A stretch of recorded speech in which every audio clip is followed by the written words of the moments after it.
Hey, what's up, everybody? It's Tightwad the Mage. We're going to do another Minecraft stream this morning for a few hours. We're going to be jumping back on our stream world and doing some things. Not quite sure what we're going to do this time around, but we'll definitely get some stuff done.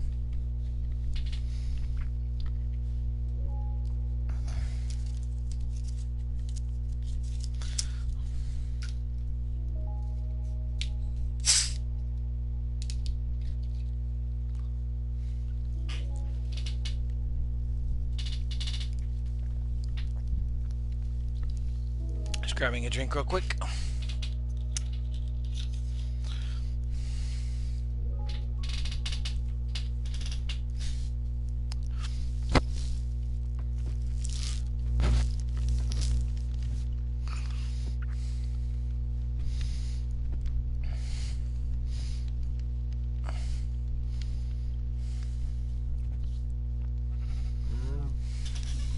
Alright, before we get started here real quick, just give me 1 second to set some things up.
Alrighty. We're ready to go here.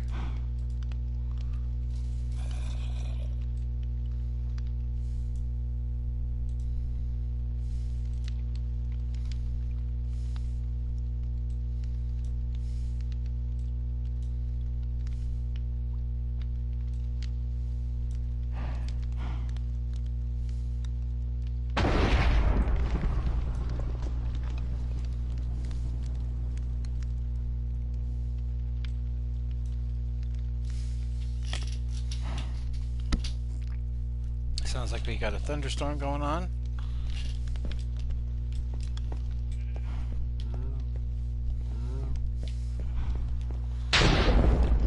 We definitely have a thunderstorm going on.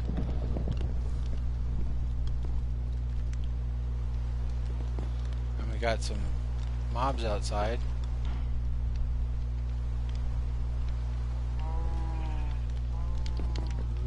I think we can sleep during thunderstorms, can't we? Yep. We can sleep during thunderstorms. Definitely. So that should not only stop the rain, it should also make it morning.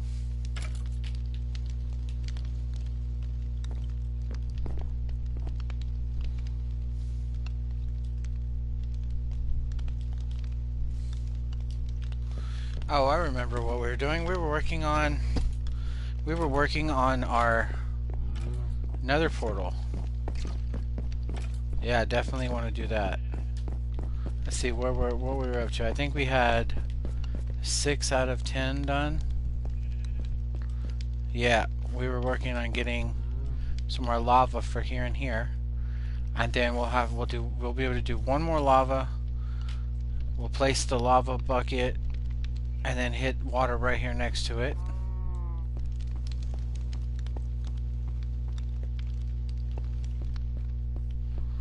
So I'm wondering if there's another way we can do this.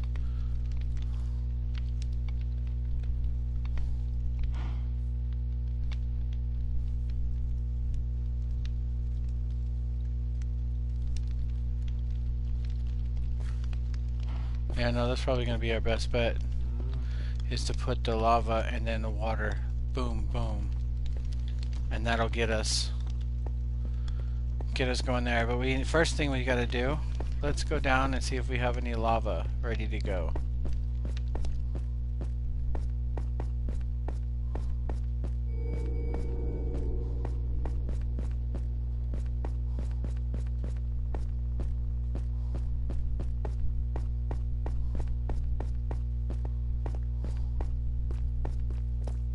So we've still only gone down to roughly 0. We have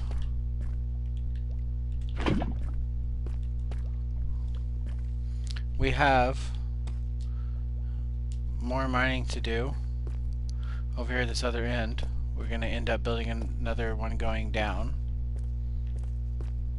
So what we'll have to do is we'll have to put torches there and there, and then we'll dig out a 3x3.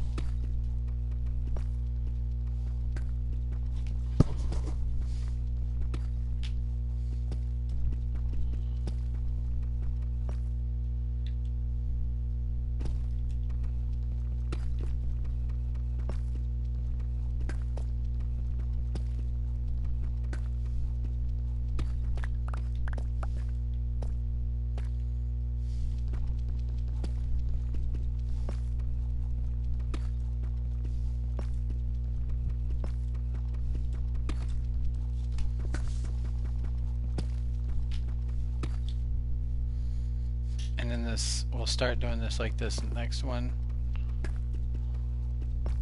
will just be these, and I'll leave that one there.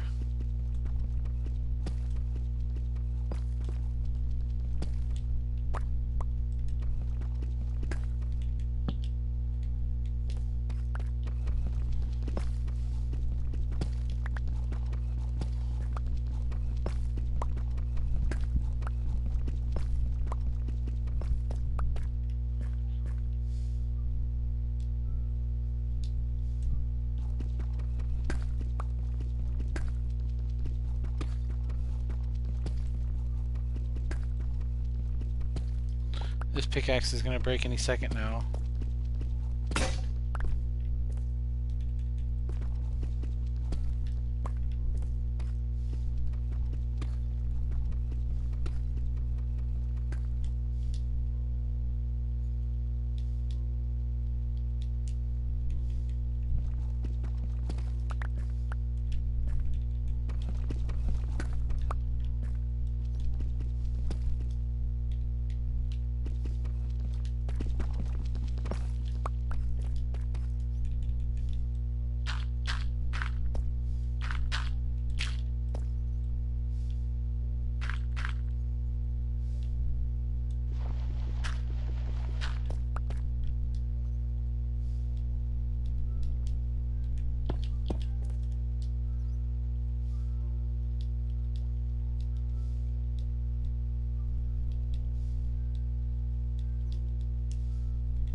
Alright, so, yep, we're just gonna be digging here for a little bit. We only have one pickaxe here, so we're not gonna be going too far.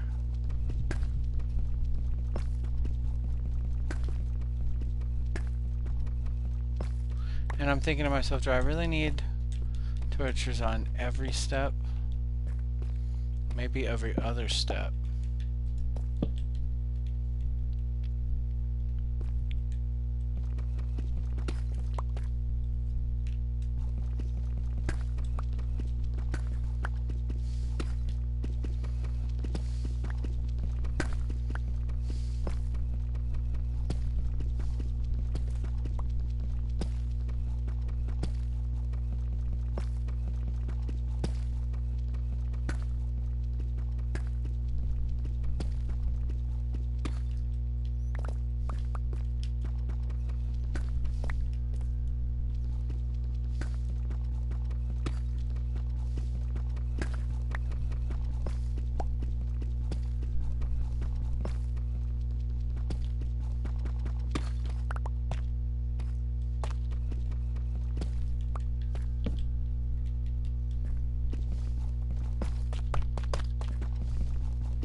Oh, that scared me for a second because there was a glitch.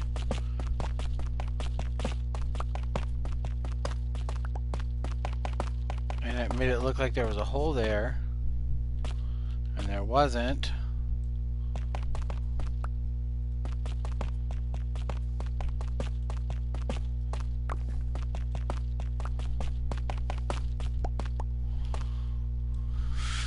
Oh, that scared me for a second. I was like, oh no, I'm gonna die.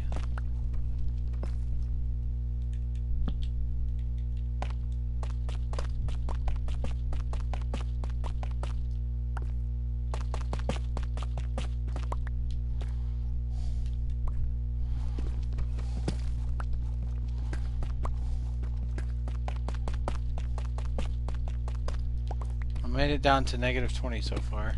My pickaxe is about to break. I think we're gonna stop there for the moment.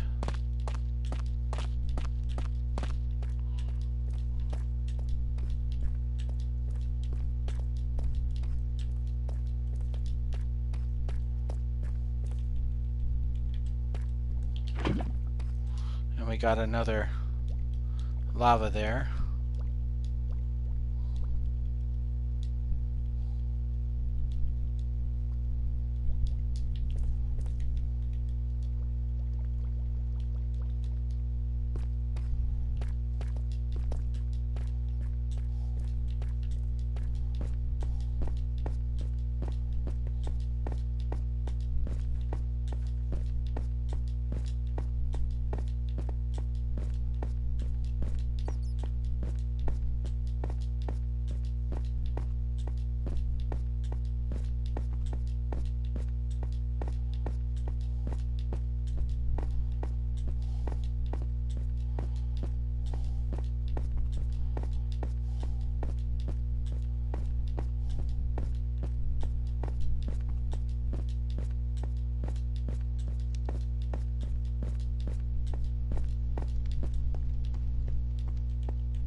Now we just need to wait for one more of these to fill up. Yep, there we go.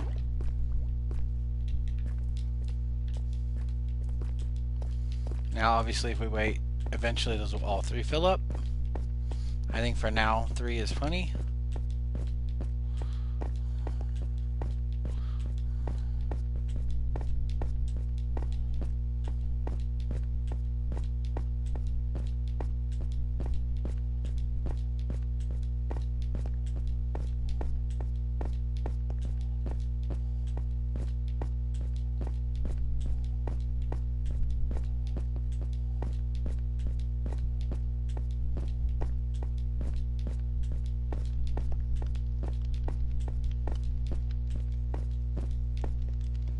Oh, our dripstone grew 1.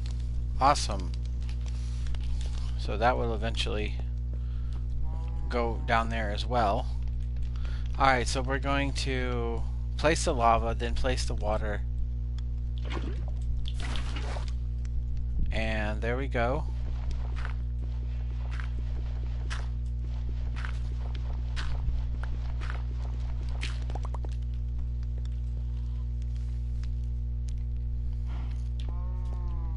Alright, so we can dump this, go put our buckets back in our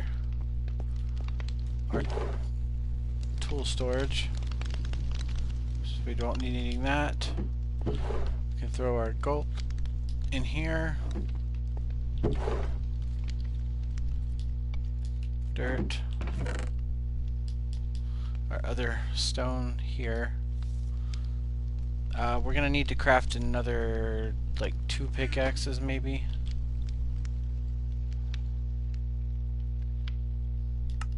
Yeah. Let's go ahead and make 2. We still got plenty of torches. We still got our swords. We still got our... You know what? Let's throw an iron pickaxe in here. We're not going to need it for the time being. Now, we do have leather armor on everything, but we are going to need something gold. I'm thinking maybe...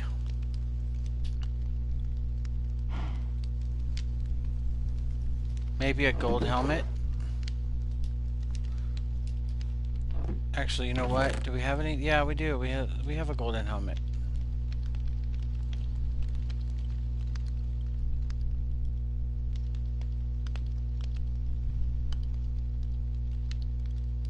Yeah.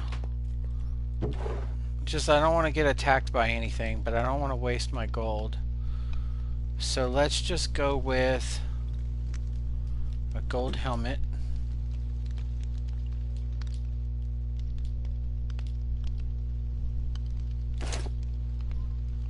And we're going to throw...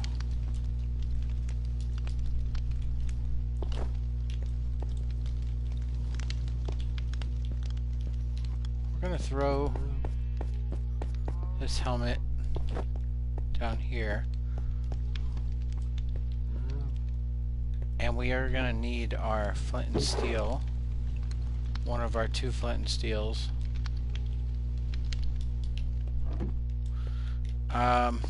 Also, let's grab this door.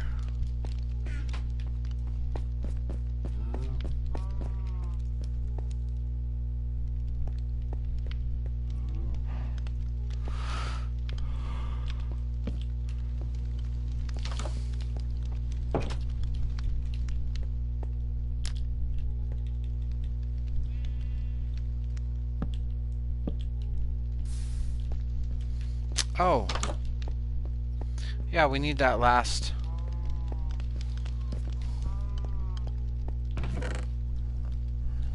obsidian.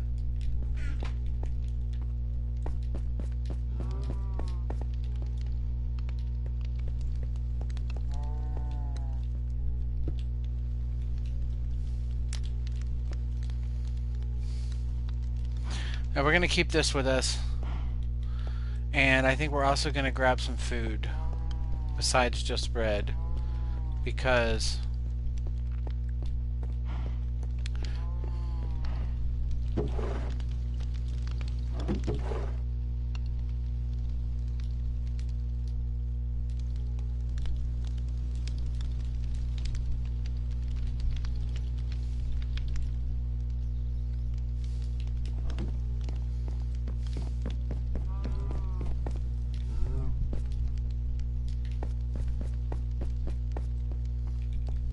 alright, let's see what trouble we can get into in the Nether. This is our first trip to the Nether this stream.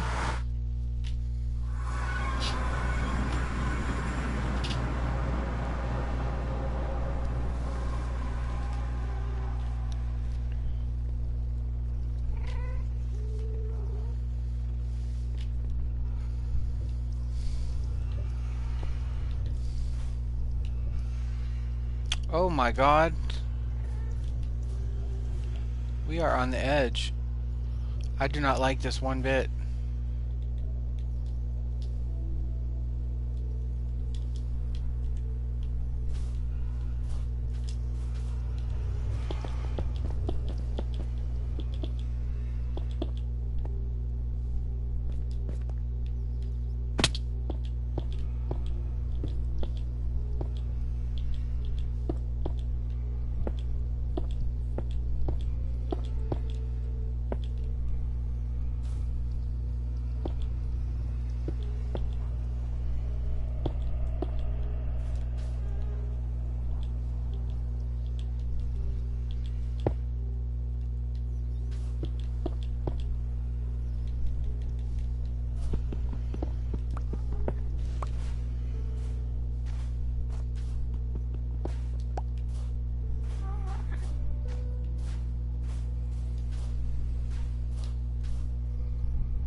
This is all soul sand and soul soil. Okay, so we must be in some sort of biome over here with soul sand and soul soil.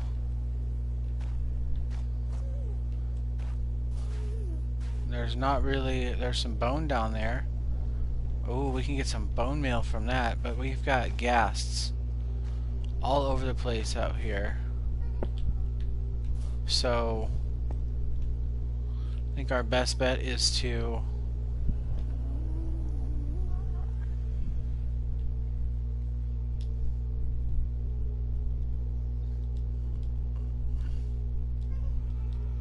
we need to come back here with some more. We got soul soil and soul sand. Soul sand is what we need for slows you down.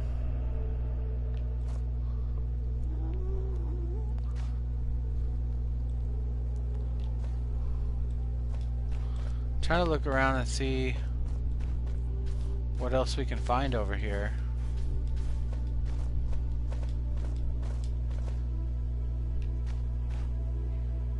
We got skeletons everywhere.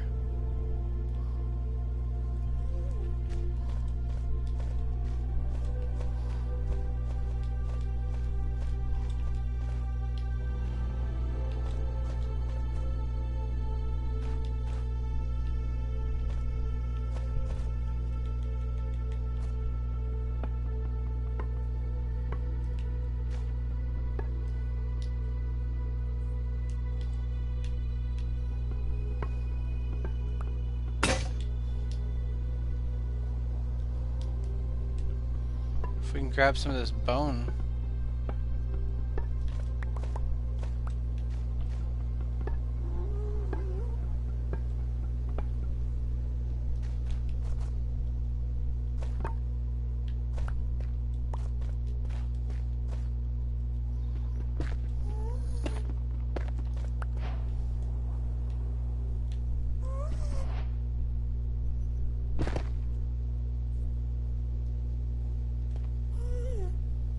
We must have a lot going on. My game's lagging.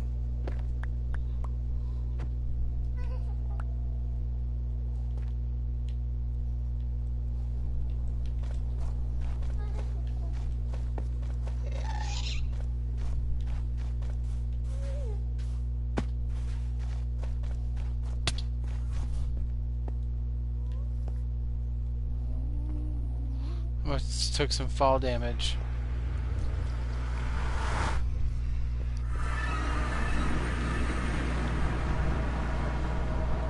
Alrighty. So we've made it to the Nether and back. We didn't really get a whole lot.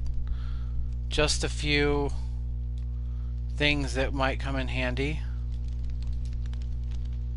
Ooh, each one of those is like 9 bone meal. So I'm not quite sure if we should turn them into bone meal or if we should save them.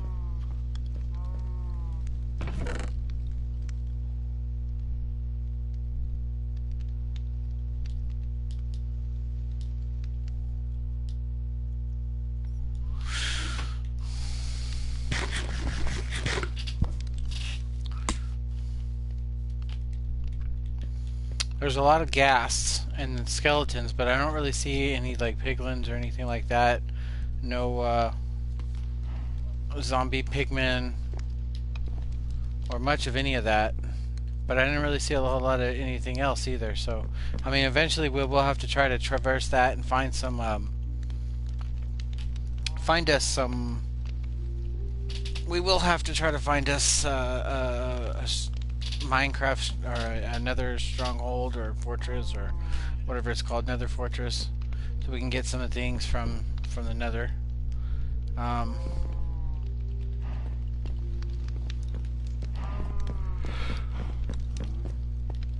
That is going to be kind of important.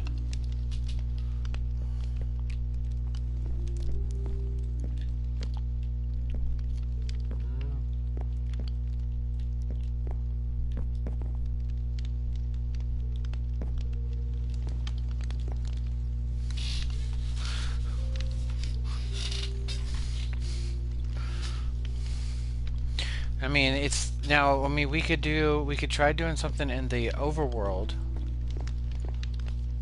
here, or we could just spend this episode traversing the Nether and seeing what we can find. I mean,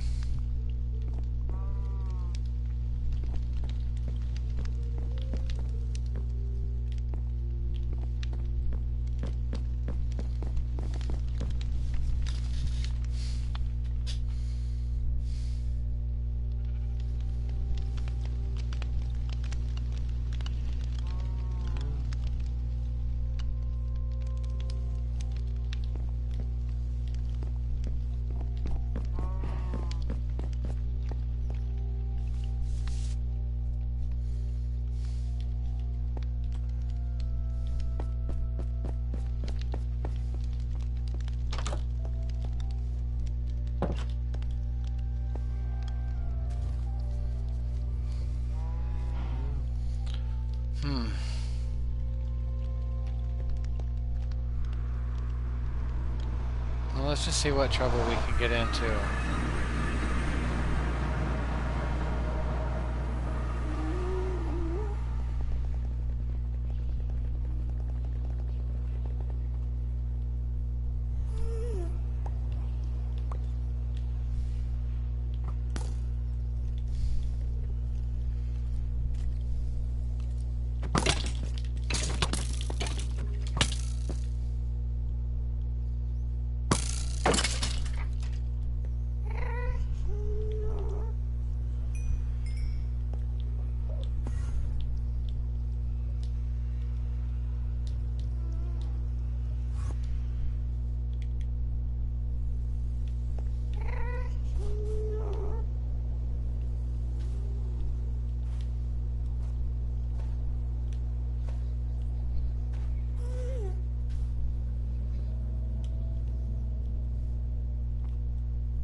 no, there's gonna be a skeleton on the other side waiting for me when I go through to fucking kill me.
Quite a good little haul of another quartz.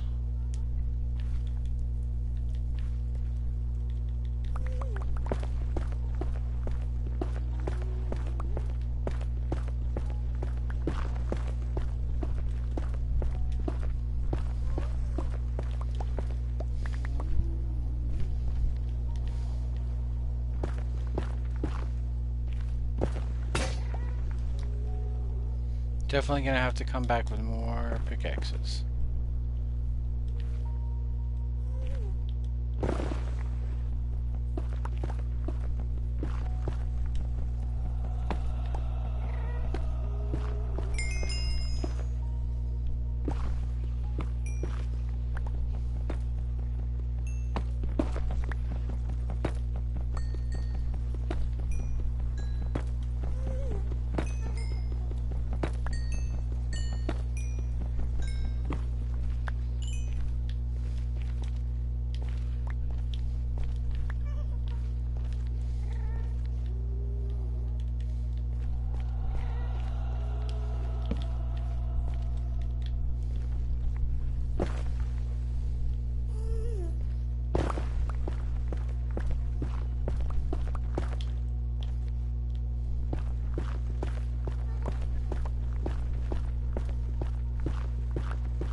My shield is like half broken.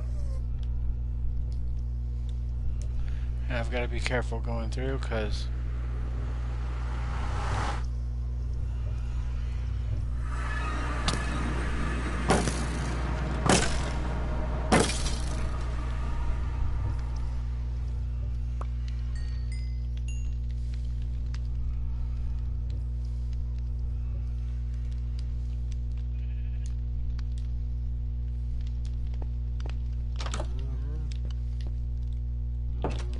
I knew that was going to be there. Alright, so definitely going to have to go back with more pickaxes. But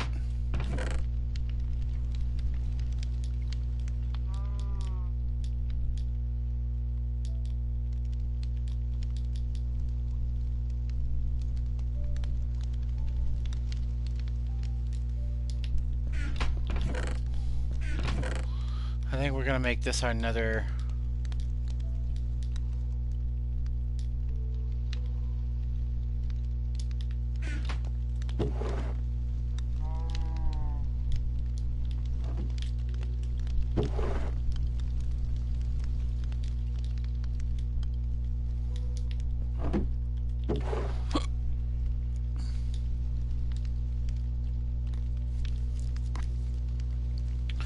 Definitely gonna have to make this our nether chest.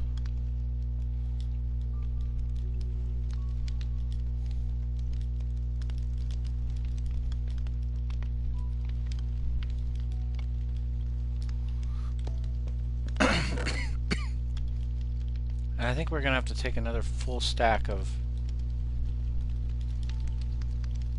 nether rock,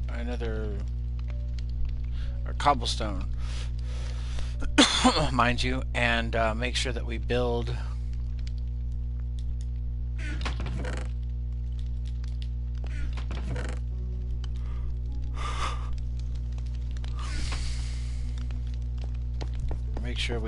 something a bit bigger. Like maybe I should make another door. Let's see, do we have any spruce? Yes.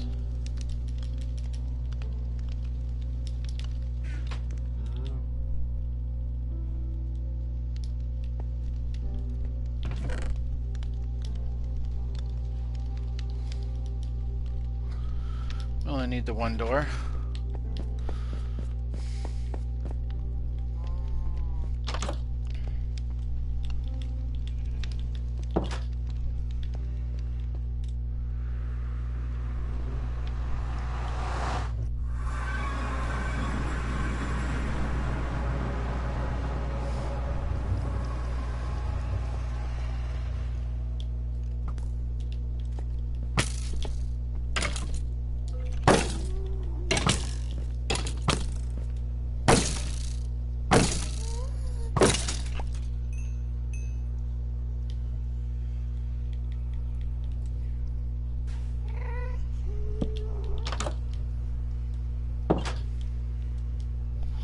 This will stop. This should stop them from spawning or coming in.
Alrighty.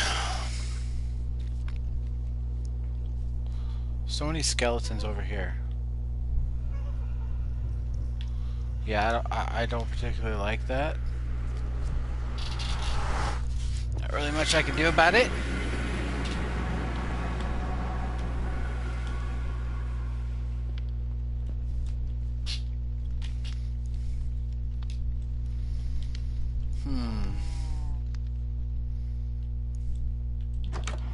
Well, that gives us a way into the Nether. I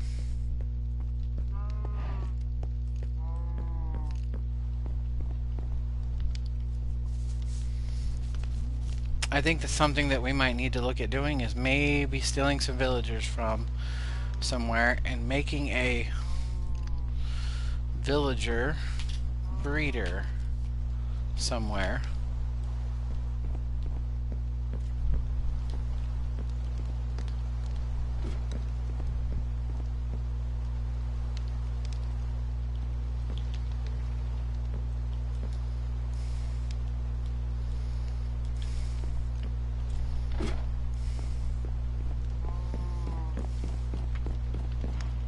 And I found some pretty interesting designs for some villager breeders that I can build. And, you know, I'm gonna build them my own style, but I'm thinking about doing one in the style of like a house like this.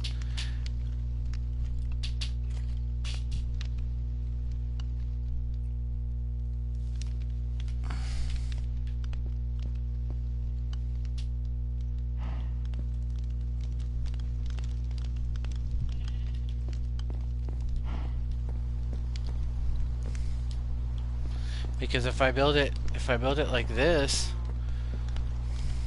then I can make this upper floor be like where my crops and stuff are, and have it to where, I don't know, maybe I'll just do it the way the guy has it done in his video, see how it turns out. You know, obviously I'll build it with my own design as far as like the aesthetics of it, but the basic functionality of it needs to work pretty much the same. Of course, when I build my building, I'll probably build it according to my own like aesthetic, probably like something like this, where it's got the oak wood frame with the cobblestone in the walls, and my second floor will have, you know, white wool in the spaces between the wood framing.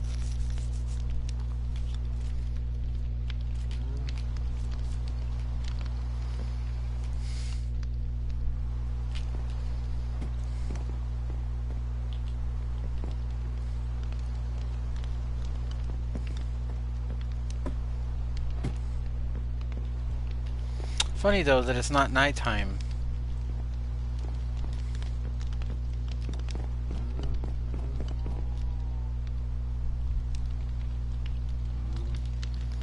Well, let's go ahead and offload what we have.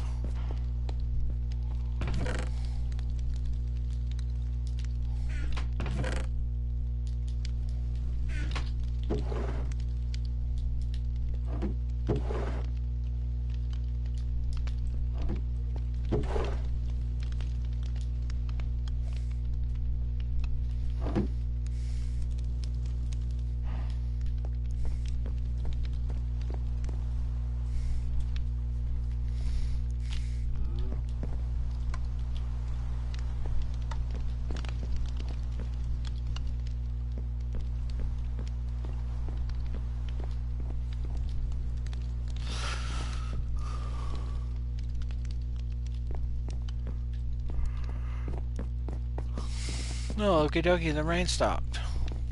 That means we shouldn't have any mobs to deal with. But we are going to be careful just in case.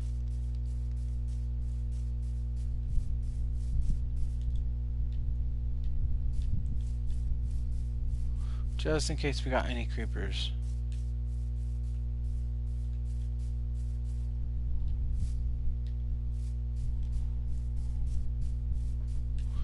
I think we might have just enough time to chop down some bamboo.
Yeah, I think I've got enough bamboo to last me a little bit.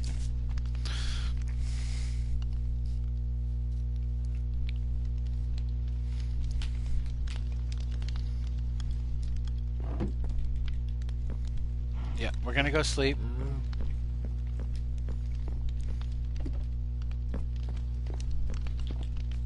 Then I think we're gonna try to start maybe looking at maybe building one of these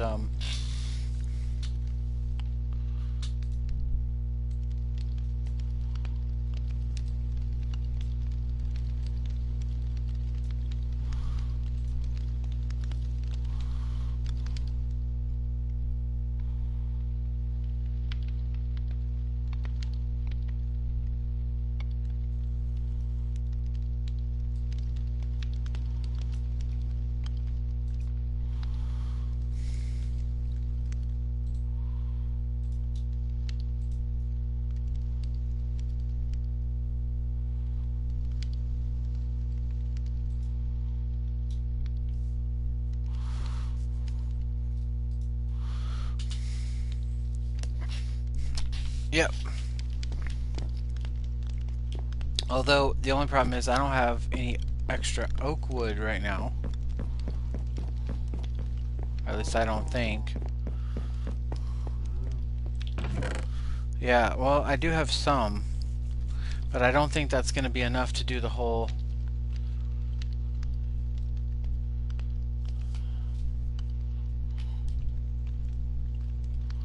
I think we take about... You know what, let's just take this whole stack. And then we'll grab some of these saplings.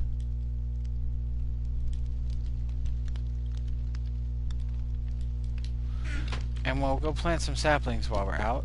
Oh, wait, what are we going? Oh, we gotta go upstairs to go outside.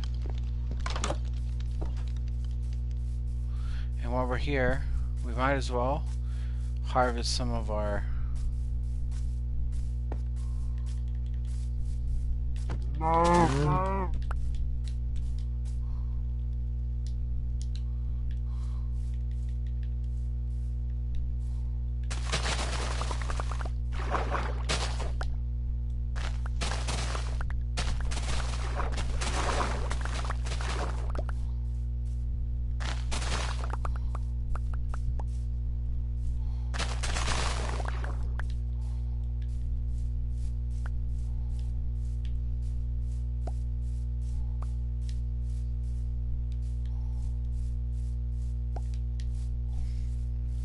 Alrighty.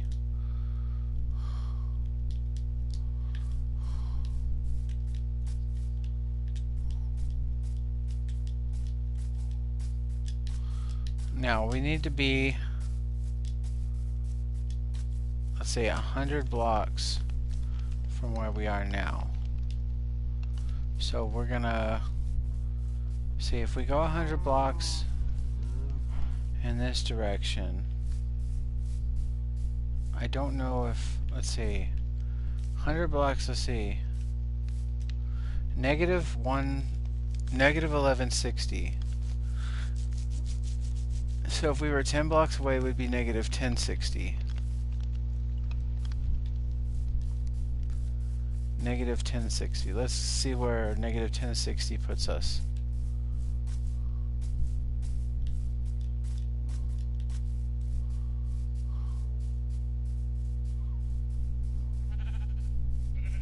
It looks like it's roughly in the water. I don't like that.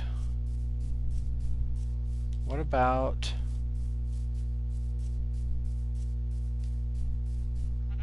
we could do it like right over there.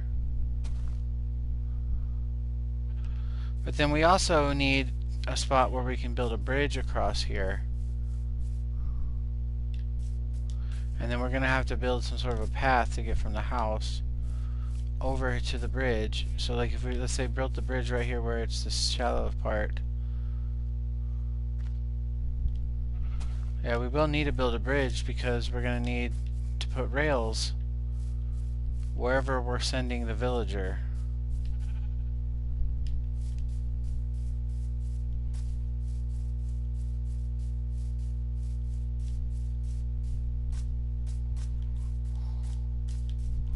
Alright, well, let's check the back of the house. If we go behind the house. Because I know if we go this way, we'll end up at the river. Let's see how far we have to go. So here, we're at, let's say, 2211. We need to be at 2311.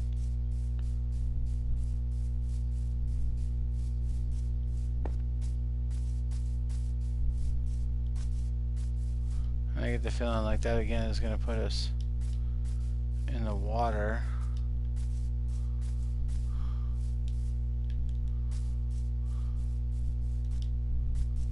Oh, we could possibly do it over here.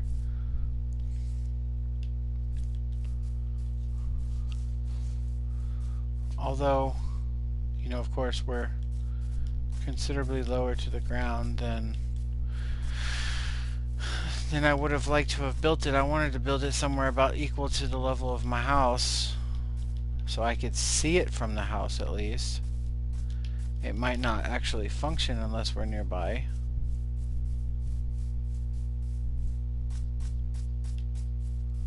Well, let's go check if we go to the back of the house and then go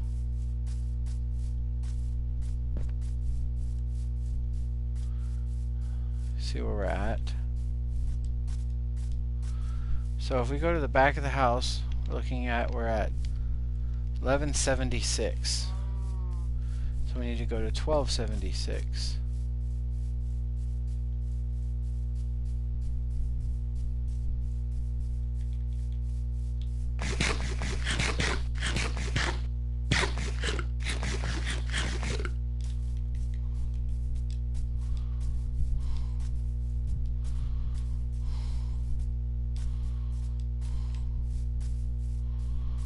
.76 is roughly here. So if we go, let's say, anywhere behind this hole, this way it will work. So let's see what we're working at with this hill. Ah, see? There's not much here. But if we leveled this out a bit, I mean, yeah, we would have to level out quite a bit here, but that's just a matter of some sticks and some... And let me... 1, 2, 3, 4... 1, 2, 3, 4, 5... 13 by 10.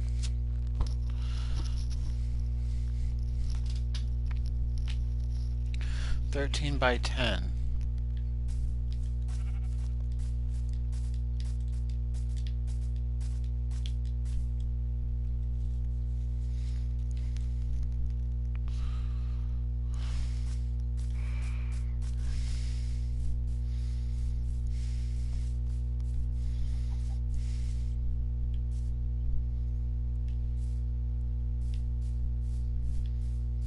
And you know what else?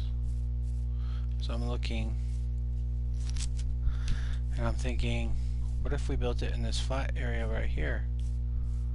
It's far enough away from the house.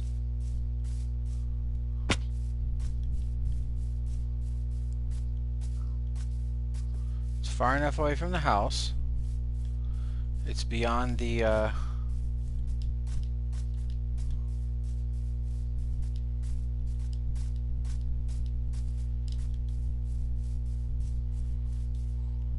1276.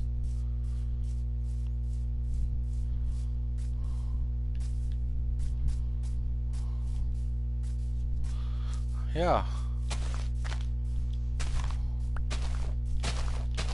This would work right here, yeah, no problem.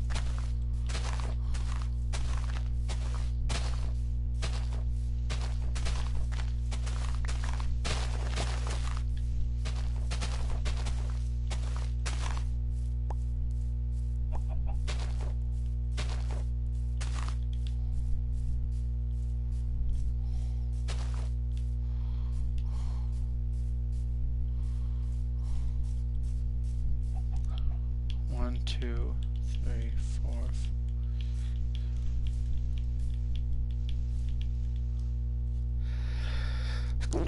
Oh, I'm gonna want to bring some dirt over here and fill this in right here a little bit. But while we're here,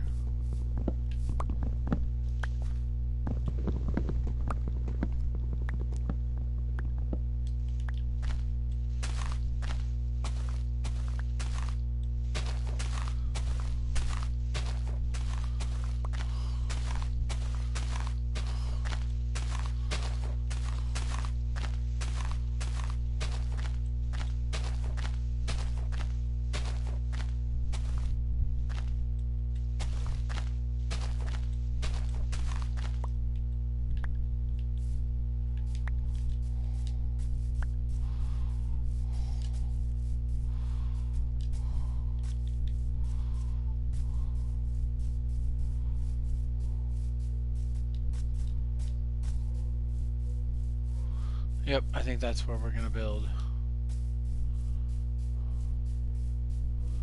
We're gonna grab a couple stacks of dirt while we're here so we can fill in the holes.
Alright, so let's go grab some dirt and some cobblestone.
Okay, so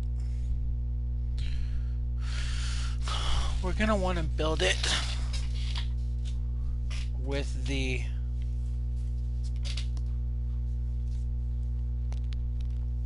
back over here and the front over that way, because if we do it, the villager will come out this way. So the villager, we're going to want the villager to come out facing this way. So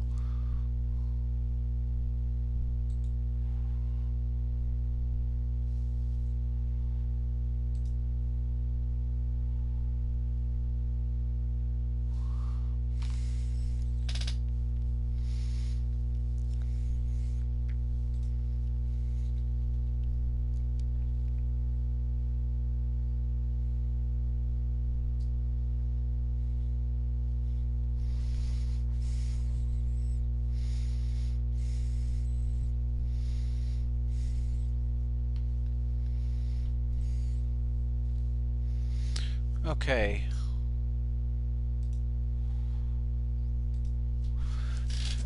So we're going to have it, something like the back's going to have to be like 2, 3, 4, 5, bam, 1, 2, bam.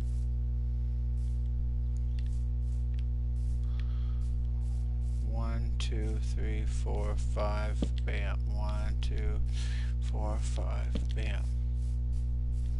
Yeah, now see, I'm thinking I could probably move this over. Let's say we're going to move it over 3 spaces. Bam, 2, 3, 4, 5, bam.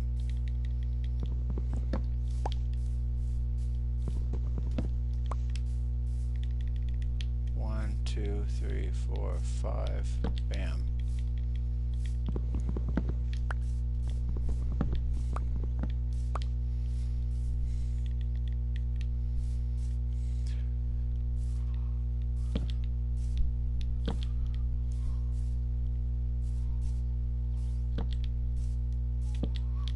that's my basic frame. Now, the sun is going down.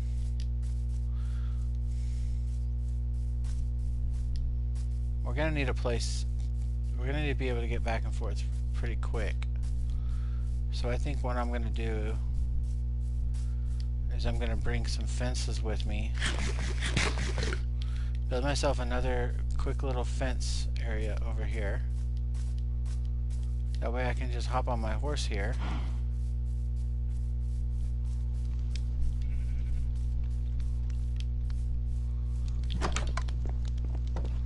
And we're gonna, you know what we're gonna do?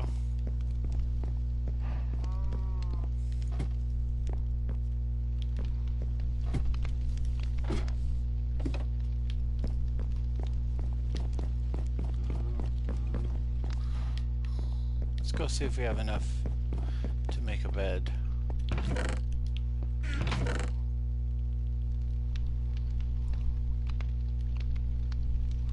Black wool, white wool. Do we have any gray or brown or anything? No, just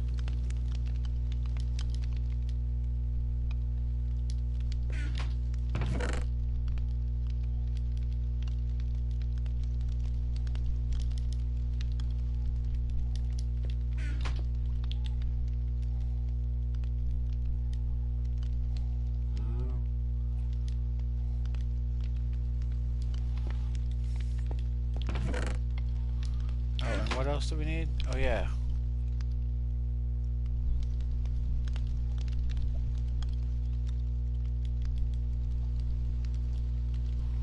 You know what we'll do? We'll just take one of these and a lead. And we'll just do it that way.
While we're here,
Alrighty, okay, so that's the start of the ground floor. We need more wood.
Ooh.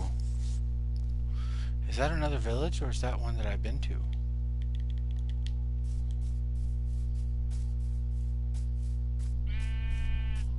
I'm gonna have to check that out. I don't think that's one I've been to, because I've been to a couple villages over that way.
Oh, you know what? I think I have been to this one.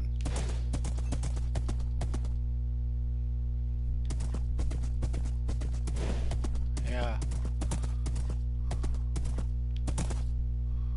Yep.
See, if I wanted to build this the way I normally build, I would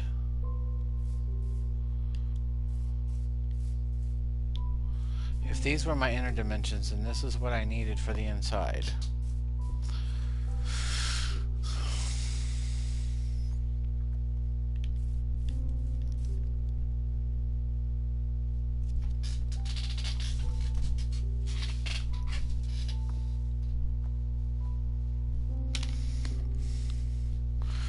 I could actually make more room inside here by putting my walls out here like I did on my other one, and then say like this wall could have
okay. Yep, definitely gonna need more materials to build.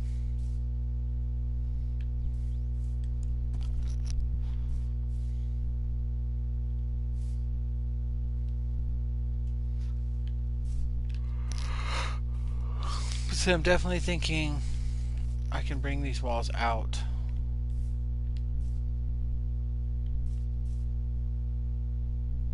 Make this space bigger.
No, you know what?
Yep.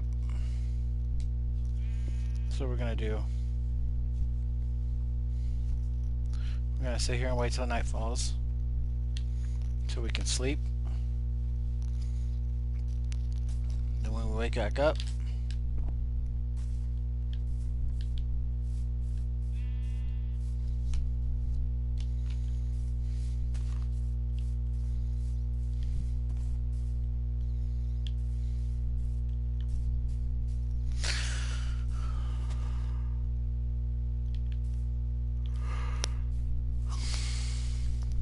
yeah, we're gonna build it according to the plan.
calling men armed with guns.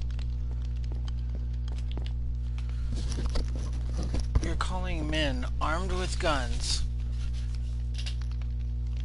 You're calling, well, I don't want to say men and just men, but you're calling men and women armed with guns. Men and or women armed with guns to come out here because a person, myself, is standing on public property, engaged in a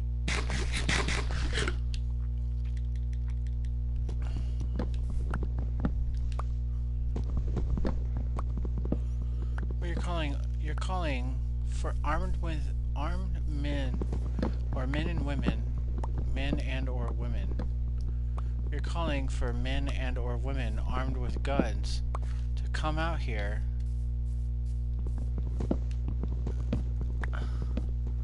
Well, you're calling the cops on me? Why would you do that? Why would you call the cops on me? You're calling the cops on me? Why would you call the cops on me? You're placing my life in danger. Why? Why would you call the cops on me and place my life in danger?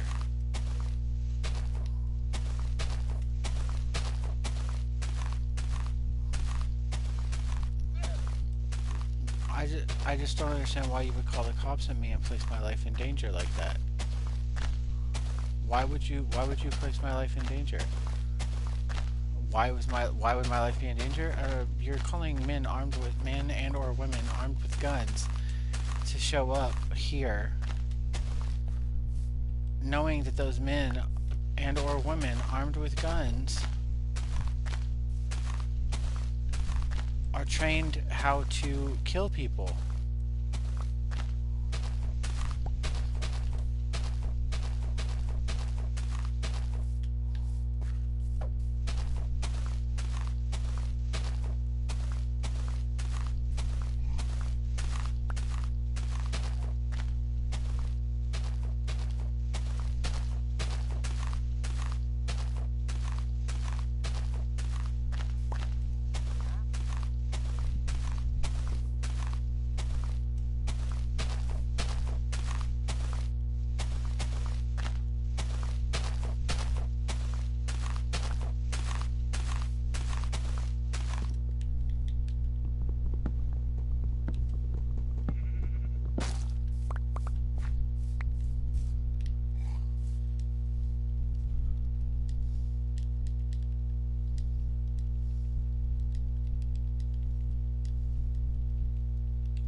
Just rambling to myself.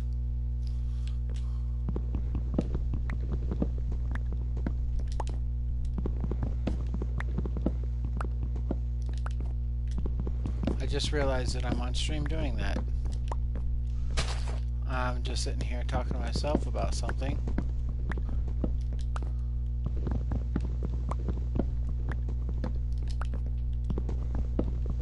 I watch a lot of videos of people doing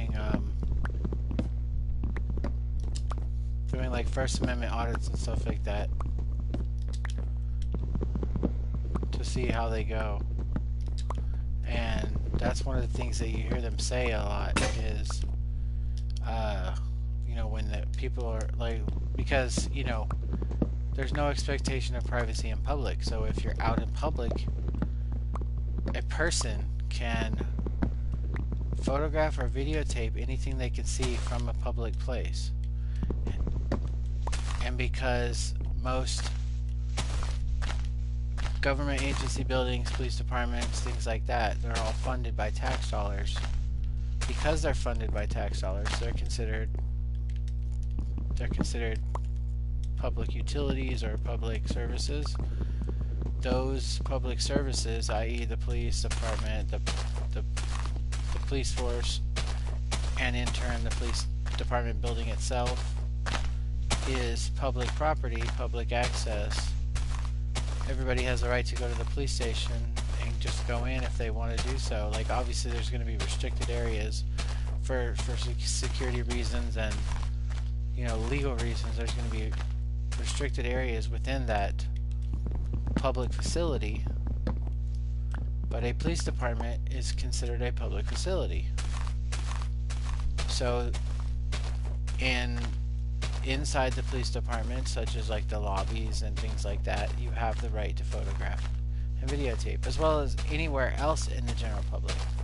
So if you're out on a sidewalk, the sidewalk is funded by tax dollars. The infrastructure that's built that provides those sidewalks is your city or state, and because those sidewalks were provided by tax dollars and they're considered public property, they're out in the public for the public to use. Anything that you can see or videotape from a public place or a public, you know, the eyes cannot be trespassed. If a person decides that they don't want to be on videotape, well, I'm sorry, if you're on public, you don't have a right to be, you don't have a right to privacy if you're in public. If you don't want to be photographed or videotaped in public, then don't go in public. In other words, stay in your home. You have a right to privacy in your home. You don't have a right to privacy in public places. And there's a lot of people that'll argue that, saying that, like, oh, just because I'm in public doesn't give somebody the right to, you know, I should have to give consent for my likeness to be. If your likeness is being used for commercial purposes, then yes, there are some laws that protect you from being, from having your likeness used for commercial reasons. However, you have to look at some things that you do, such as, let's say, like when you go to Facebook and you sign up for a Facebook account. A lot of people don't realize that you're giving Facebook permission to use anything that's posted on your Facebook. You're giving access for Facebook to use anything that you put on your Facebook as something that Facebook can use to advertise itself. So like if Facebook wants to do an advertisement for Facebook or for a Facebook service, they can use your Facebook posts or anything that you post as advertisement for their Facebook. Now granted, obviously if you have like intellectual property such as music or things like that, then obviously they're gonna have to, they can't just go and, because you post your song on Facebook, they can't just go and say, oh, well, you know, you posted it on Facebook, it's still intellectual property, like music, right? Things like that. Pictures, however, can be, you know, your posts, your pictures, things like that can be used by Facebook. So, you know, there are some things where people give up their rights in order for a service. Anything they post to Facebook that's publicly visible can be used by Facebook to advertise. However, when it comes to actual like privacy, there's no expectation of privacy in public. So anything that you see from public, in public, can be photographed or videotaped by a person, and then there's nothing you can say or do anything about it because you're in public. Like, I could go outside and stand in the middle of the street and take photographs of my entire neighborhood, my neighbors' houses and whatnot. And if my neighbor doesn't like it, well, there's really nothing he can do. I'm on a public street, and if I can see it from the public roadway, then they can't stop me from taking pictures of it. They may not like that I'm taking pictures of their house. They may wonder what I'm doing, whatnot, but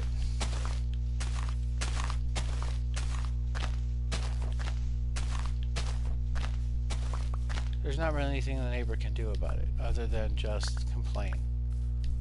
They can call the cops, which would be unfortunate because that would be calling the cops. That would be a report if they said, oh, there's somebody standing out in the street taking pictures of my house and I don't understand why, and they They you know, and the problem that you'll run into is that people like to make people like to twist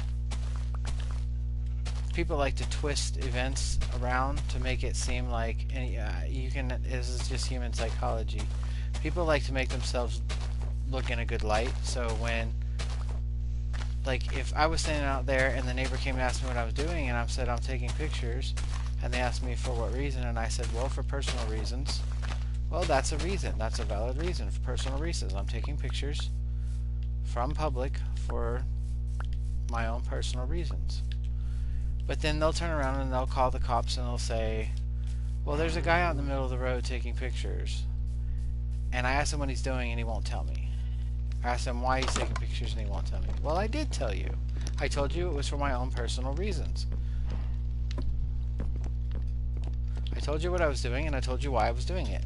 But, you know, a lot of people won't tell them that. They won't say, oh yeah, he told me that he was doing it, you know, he told me he was just simply in public taking pictures for his own personal reasons. They won't say that. They'll just say, oh, I don't know, he won't tell me why. Well, it's because you're not giving them an answer that adequately, you know, to their desire. Their desire is to know what you're doing, why you're doing it, and to their own justification have a reason, or have a reason that satisfies their sense of wanting to know what you're doing and why you're doing it. So if you don't give them an answer that suits them, they will simply tell them that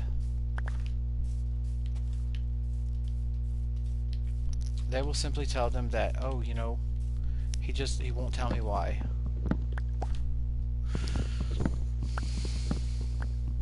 And when the cops show up, you know, I obviously would tell them, well, I told them exactly what I was doing. They said that, you know, the cop will say, well, they said that you wouldn't tell them why you were doing it. No, that's not true. They asked me what I was doing. I told them what I was doing and why I was doing it. Told them that I was taking pictures of anything I could see from a public place, and the reason why I was doing so was my own personal reasons. And then a lot of times you'll have the cops will say, okay, well then what's your name? And why do you need to know my name? Well, we need to know who we're talking to. Okay, well, you're talking to a law-abiding citizen. So you can just, you know, if you have to do a report on this, you could just say that you're out talking with a law-abiding citizen.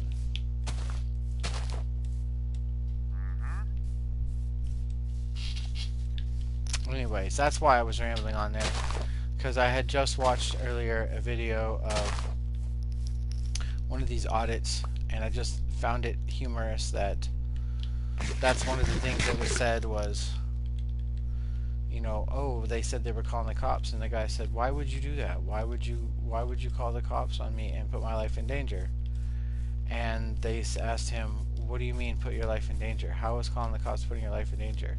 Well, you're sending armed men and or women out here. You're calling for armed men and or women to come out here because of somebody engaged in a lawfully protected, you know, constitutionally protected activity that's perfectly legal to do. Why would you call the cops out here and put my life in danger? You know, anytime you have a cop on the scene with a gun, there is the possibility that that cop may become aggressive for any number of reasons and just decide that he doesn't like what's going on, and he has the authorization to use deadly force if he feels that he's justified in doing so. Now, whether he can get in trouble for that later is a different story, and he might get in trouble for doing that. He might get in trouble for using, you know, deadly force on somebody that's not justified, but that's not going to stop me from getting shot and possibly killed. over something that I'm doing that's lawful activity. Because if the cop decides that what I'm doing is a problem, he could try to identify me, and they will do that. Cops will show up and they will ask you for your identification, and if you don't give it, then they will threaten you with arrest for failure to identify. But in the state that I live in, failure to identify can only be charged if you've already been lawfully arrested for something else first and then refuse to identify yourself. So the cops will make you think that you have to identify right then and there, but you don't. You only have to identify if you've been lawfully arrested for something else. Now that's in the state that I live in. You might want to check your states, because some states actually do have stop and ID laws, where if a cop stops you and detains you for any reason, you have an obligation to provide your name. But whereas in some states you don't have to provide anything unless you've been arrested. Some states you have to if you're being detained, but then of course they have to have reasonable suspicion to detain you before they can demand your ID, or before they can even detain you in order to obtain your ID in that manner. And in that case, again, they have to have reasonable suspicion in order to detain you in those states where, ID is required if detained. Whereas for me, it's only required if arrested. That being said,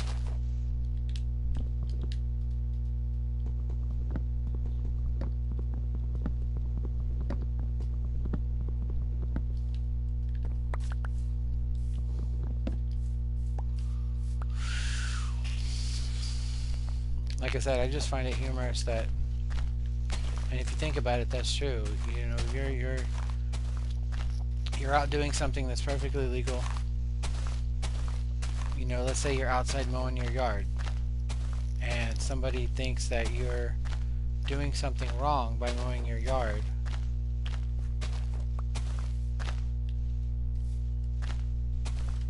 More than nine, it seems like 9 times out of 10 you're gonna have your rights violated by a law enforcement officer, simply because he's there and he thinks just because he got called out there that he has an obligation to identify you. And when you refuse to give your identification because you legally don't have to, he will mistakenly say, oh, okay, well then I have a right to arrest you for not identifying yourself, when in fact they don't. They don't have the right to arrest you for not identifying yourself. They can only arrest you if they're arresting you for something else. They can't arrest you for failure to identify. They can't just arrest you for failure to identify. They can arrest you for something else and then charge you with failure to identify. But you can never be arrested for failure to identify. And then resisting arrest. How can you be charged with the resisting arrest? How can you be arrested for resisting arrest? Think about that. If you're not under arrest for something else, if you're not under arrest for something, how can you be resisting that arrest and therefore be charged with resisting arrest? How can you be arrested for resisting arrest? Oh, I'm placing you under arrest. For what? For resisting arrest. Well, what did you arrest me for that I was resisting the arrest of that charge and then and then resisted? You have to be, in order for me to resist arrest, you have to be placing me under arrest for something. In order for me to be resisting an arrest, I must have resisted you arresting me. So it doesn't make, it's like a loop. They can say, well, you're resisting arrest. Well, why were you arresting me? For resisting arrest. Okay, but if I was resisting arrest, what were you arresting me for in the first place? Resisting arrest. Well, if I was resisting that arrest, if you're going to charge me with resisting arrest, I must have been arrested for something that I resisted that arrest. You can't just be charged with resisting an arrest. I mean, you can be charged with it, but they have to have a reason to arrest you in the first place. So, well, it's just one of those things where you would think the cops would be smart enough to know that you have to be arrested for something to be resisting that arrest. Otherwise, what were you being arrested for in the first place?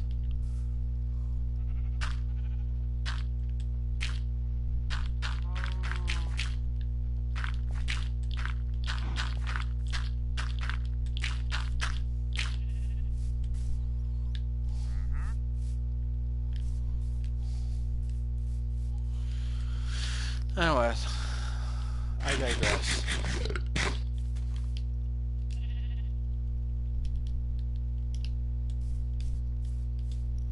I planted a lot of trees here, and I managed to get 2 full stacks of trees, or logs, out of it. But it is getting dark. I don't know, like I said, I watch a lot of videos about a lot of different things. One of those is that I watch a lot of those like auditors that do First Amendment audits. I watch a lot of stuff about laws.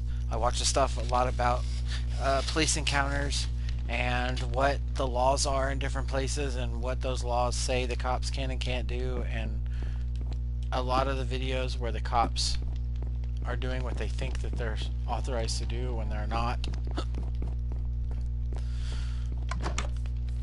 Or cops' misinterpretations of the law, and I find it funny that if you're going to arrest somebody for a violation of a law, then you should understand that law and understand what it means, and not be just going off of your own interpretation of the law. If you're going to charge somebody with a law, you should know exactly what that law says, be able to quote that law verbatim, because a lot of cops are not actually taught the law. They're just taught what they're taught. They're not actually taught the law itself. Like, I always think that the best cop would be an attorney. Like, I believe that all cops should have to actually go to school to be an attorney in order to be a cop, because then they would know the law, or they would know that if they don't follow the law, they can be held liable. Because then they would be trained on the law, and qualified immunity would not have to be a thing. If cops had to go to school to be an attorney before they could become a police officer, then the cops would be trained on the law. They would know the law.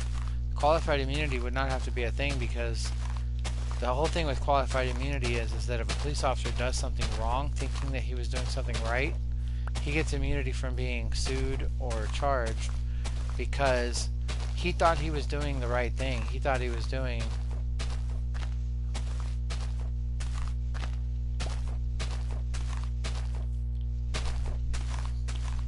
but if all cops had to be attorneys, and they had to be licensed as attorneys, then they would actually know the laws, and they would know, oh shit, if I do this, this is going to be, and then there would be no need for qualified immunity, because the cops would not be able to say, oh, I didn't know.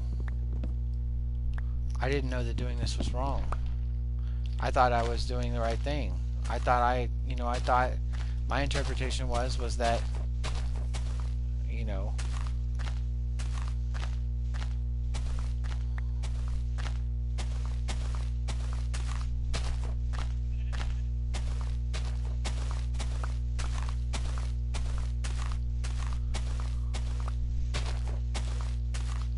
and the cops say that they're scared.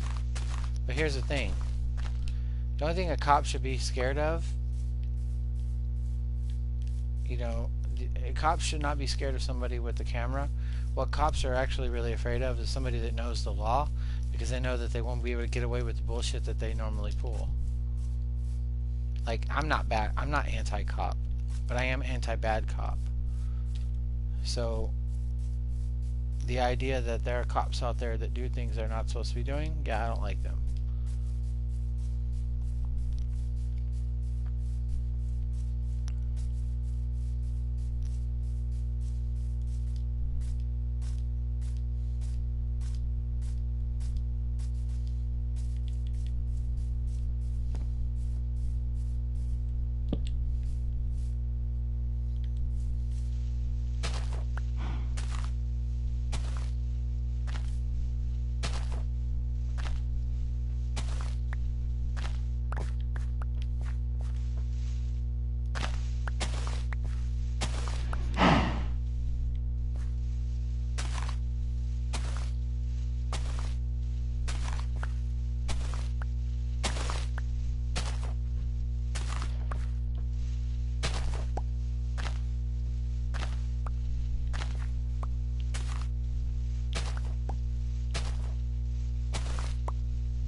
Is that the same cow? That can't be the same cow. Did he literally just walk around?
Okay.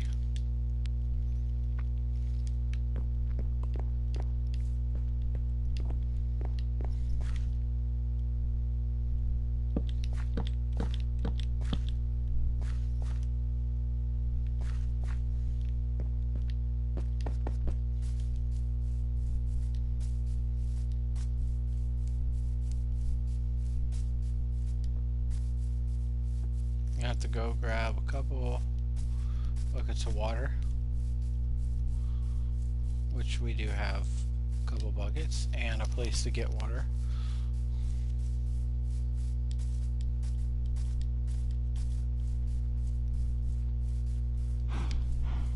We also have a bunch of rails that we got down there in the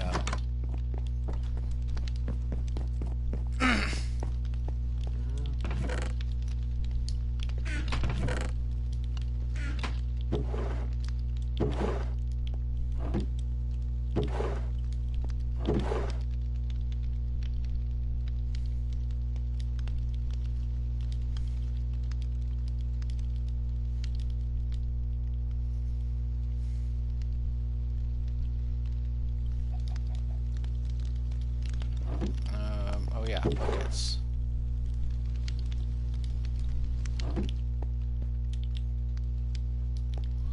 And I think we're gonna need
now I can't remember what the reason behind that was. Oh, yeah, we need to make a hoe.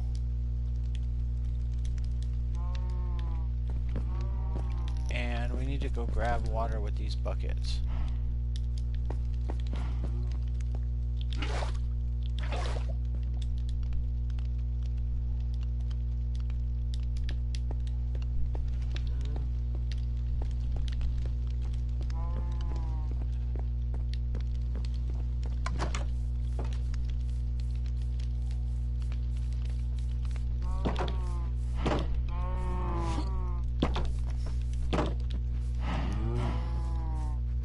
I think our baby cows are growing up quite a bit, but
Okay.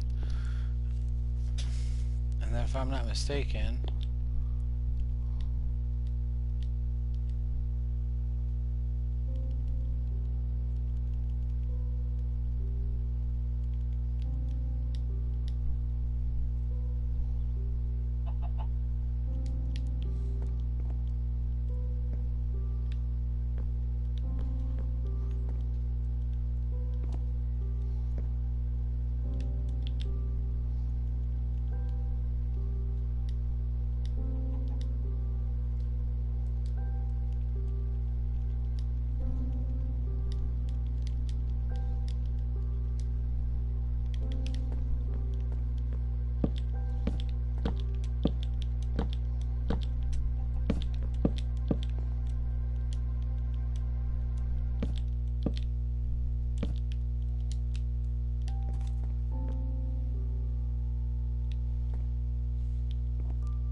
this is where that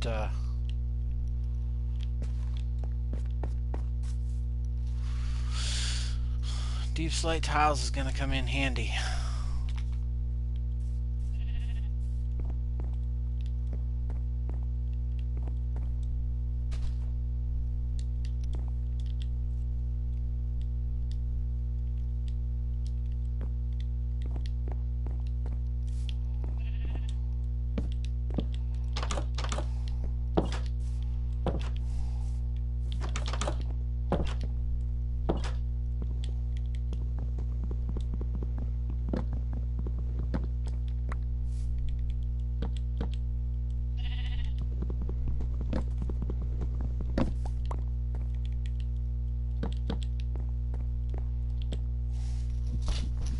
I don't know, it just seems wrong to have the doors like that. It seems much more logical to have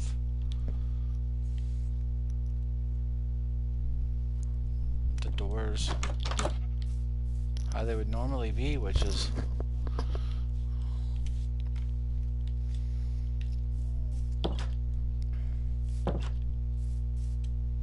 I get the aesthetics of having the floor like that, but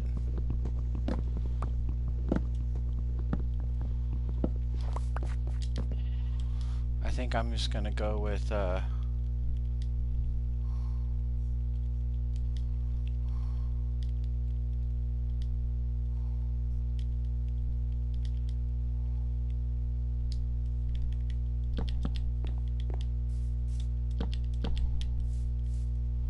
I normally do them.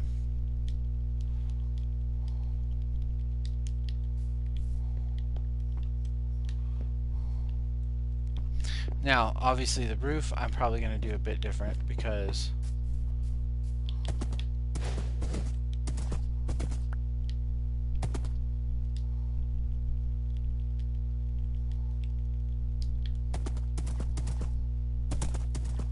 I think we're going to have to go make us another stone cutter.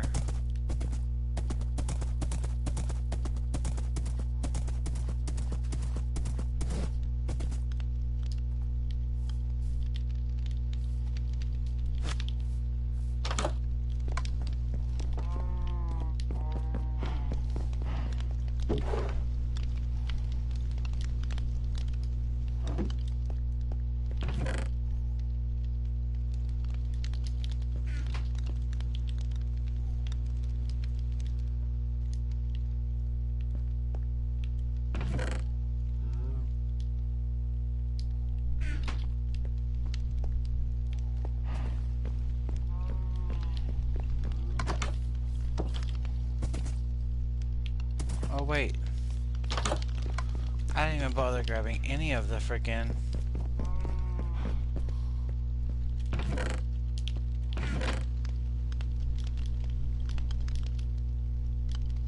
beef slate. Might as well grab the glass while I'm here.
fix it later.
Now they want me to build the second floor with wood planks, and I'm just not going to do that.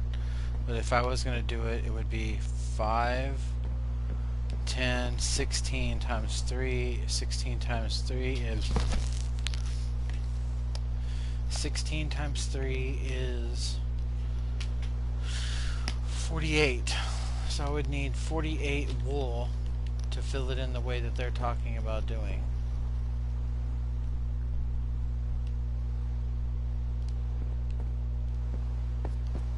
I don't think I have that much.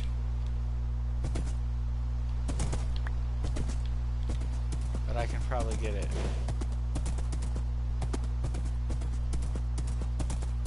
Because they're wanting me to use wood planks, and I'm just not wasting my wood to do that when my other house uses this.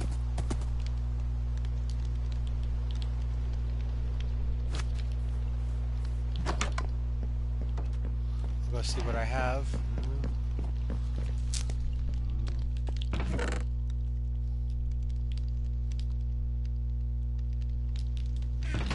Let's go ahead and throw these in here.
Cook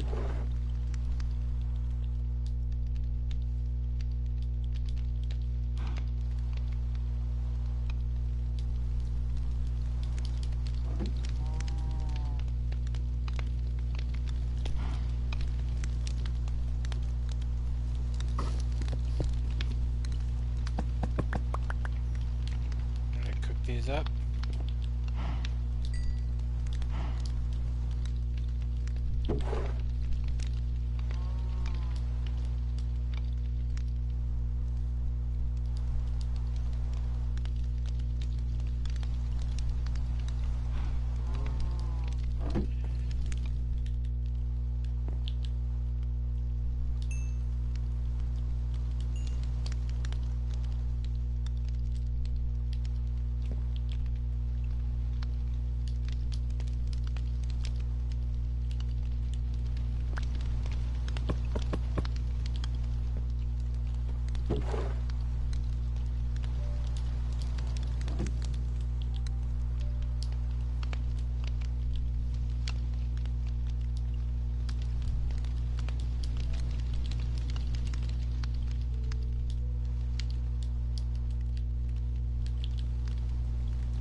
See the cow house I can actually do right nearby. I can actually build it like right over there.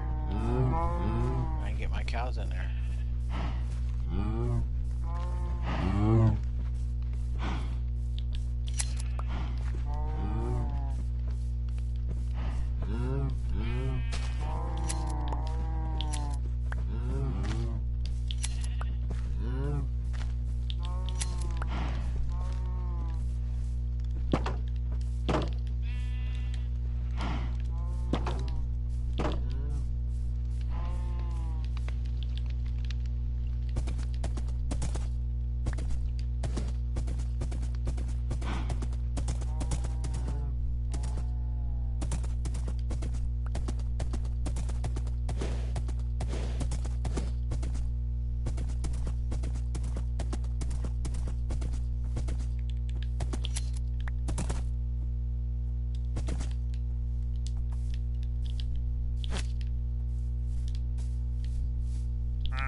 Looks like we have somebody that joined.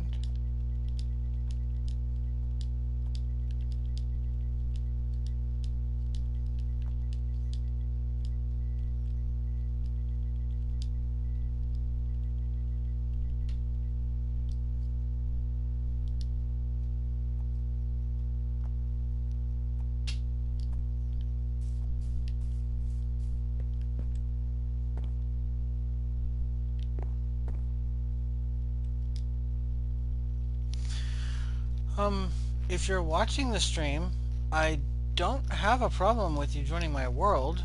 I just would like to know beforehand, and I'm not sure how people are joining my world when it's set to friends only and invite only. That is just so weird. Does it have something to do with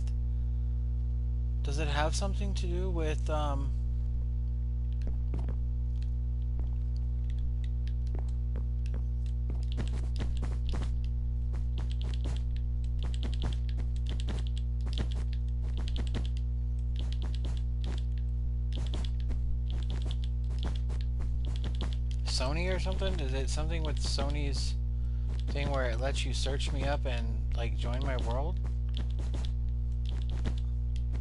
Cause I'm not sure how people are joining the world.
Ah, I see. I see, said the cat.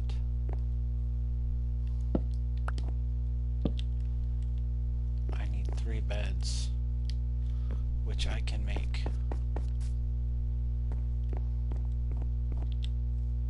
With a crafting table.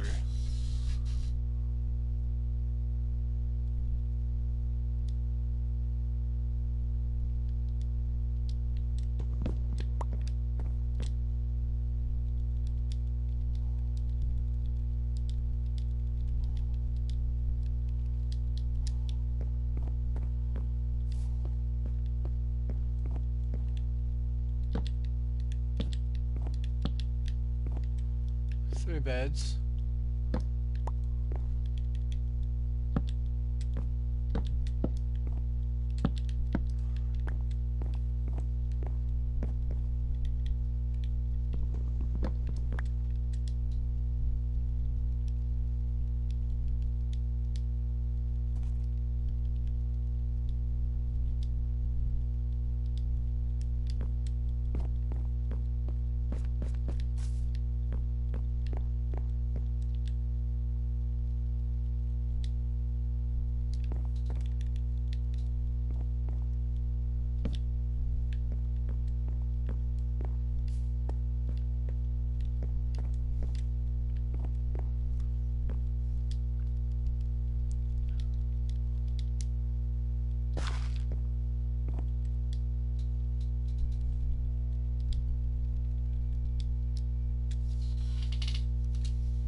Yep.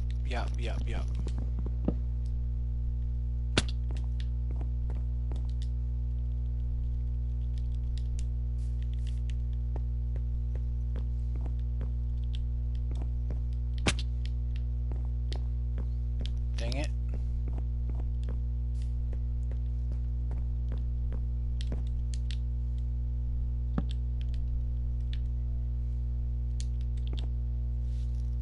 So we're gonna use one of the beds to just sleep real quick. And then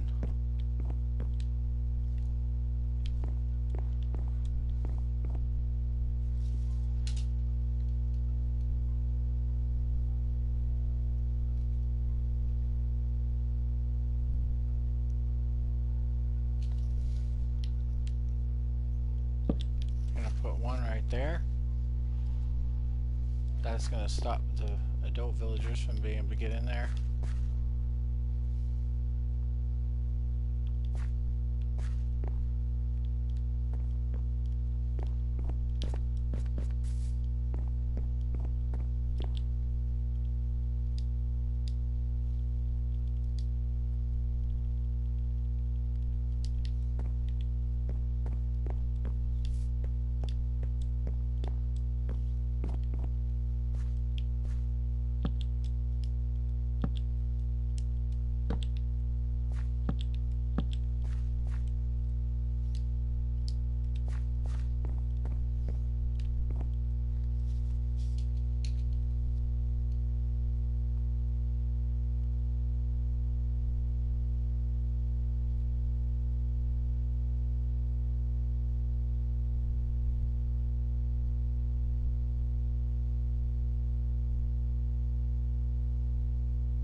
I may end up needing more wool after all, because it would appear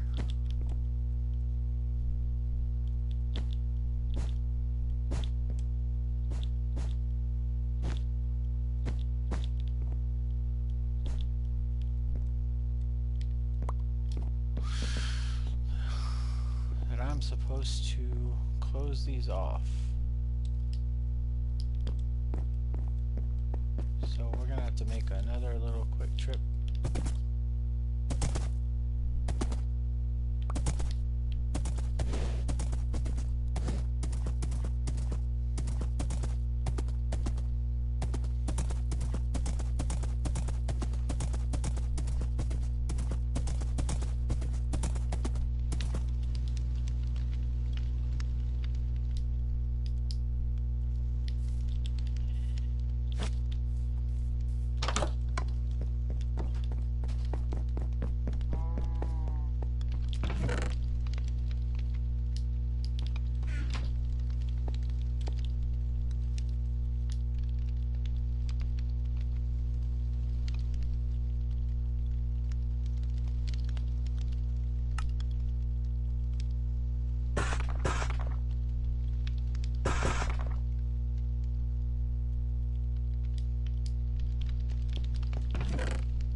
Oh man, I went all the way over there.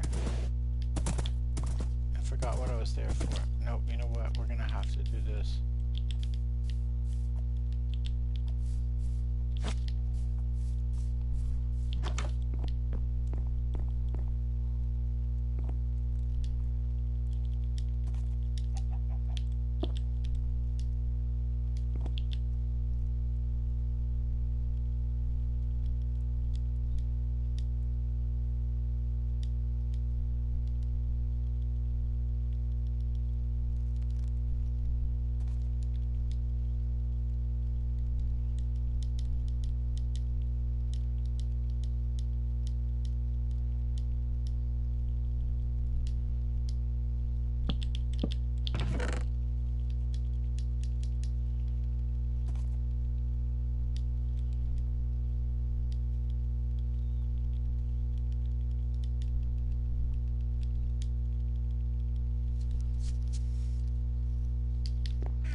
See, the second floor, I feel like I could push that wall out.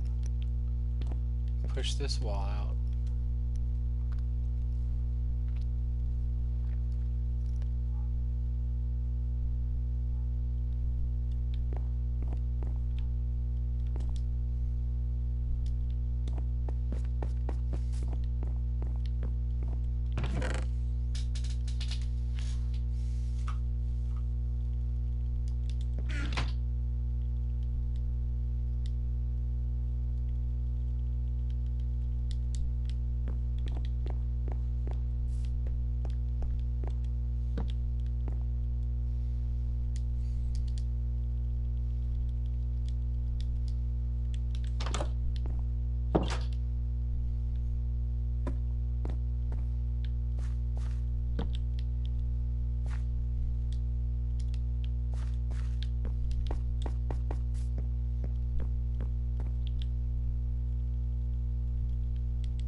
See, I'm wondering if I should do this or if I should do the other way, because I don't know if villagers can open gates.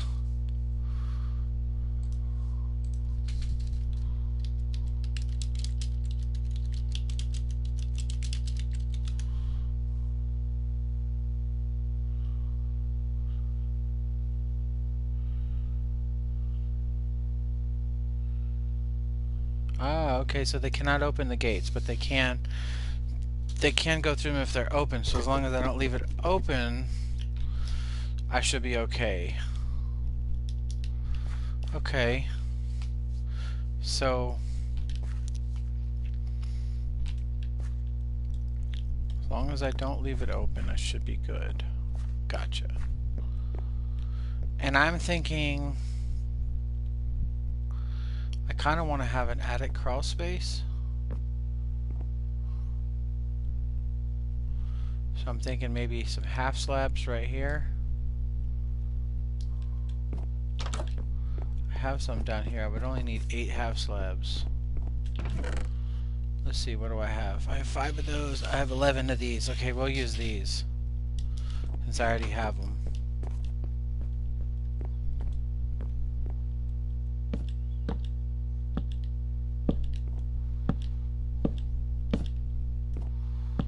Okay, now we need another ladder. So let's grab a ladder.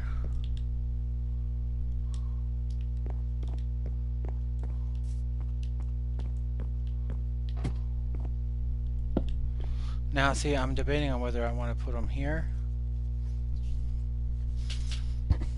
I mean, I need 3 beds. There's got to be 3 beds in order for me to get a villager out of this.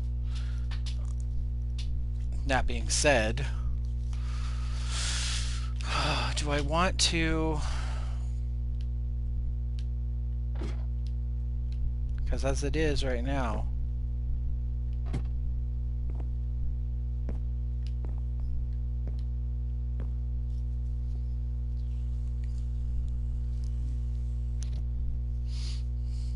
the baby villager is going to walk to try to get to the bed. He's not going to be able to get to that bed, is he?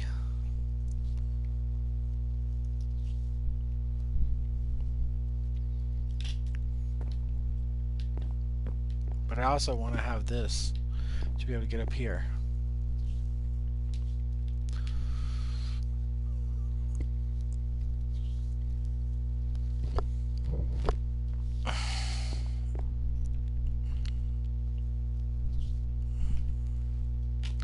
And according to what I saw, this part went bye-bye.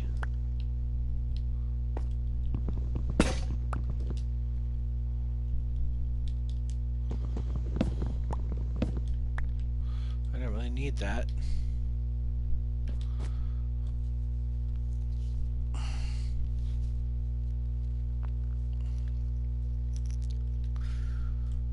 But I do think maybe I could do with some extra storage space there.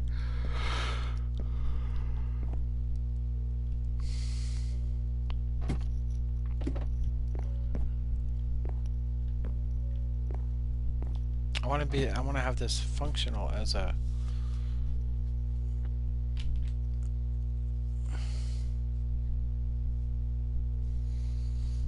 Now, I'm wondering though, if I put another bed in here, will they be able to make 2 babies? And then I'll just have one go into the cart each time? Because if that's the case, then I can make 2 at a time just by putting some beds up here. And then I wouldn't have to have all 3 beds here. I could put 1 bed here. Like so.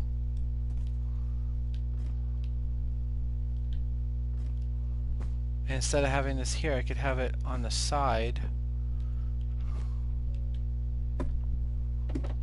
Like have it right over here in front. When you come in, you go up.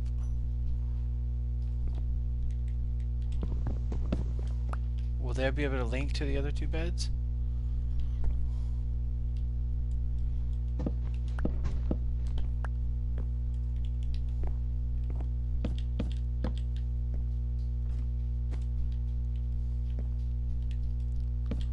Because if that's the case, oh, I'm gonna need to go.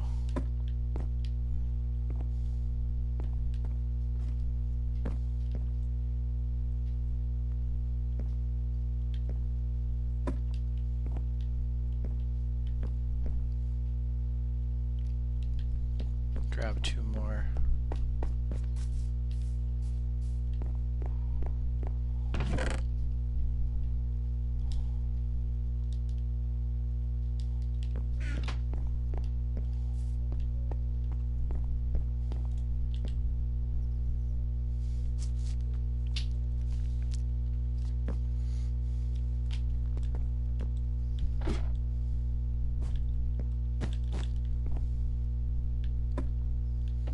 Now we also have the windows, which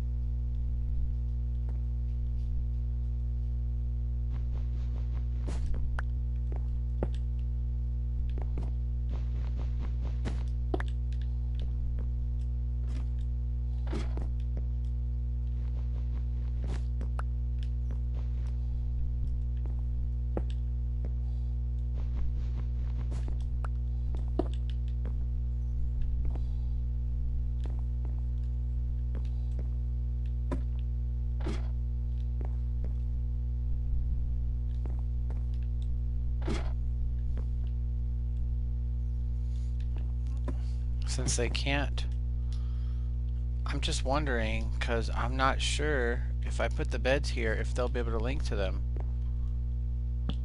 I mean, it would be really cool if they did, because that means I could have 2 of the beds up here, just have 1 bed down here, and then have them linked up.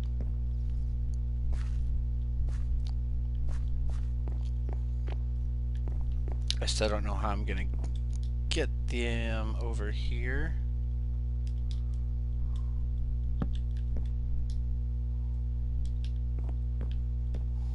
I need 6 more fence gates.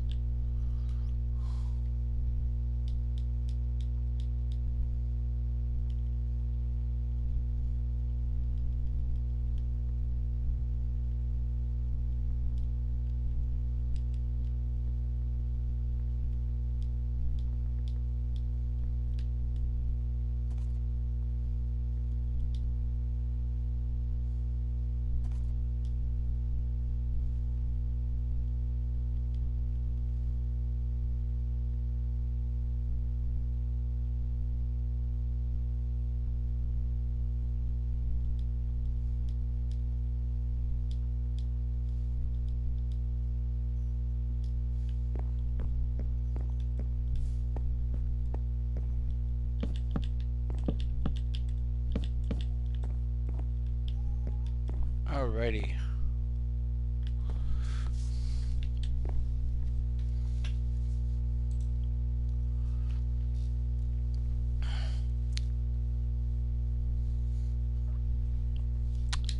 And with that, I can put a torch up here.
Nice.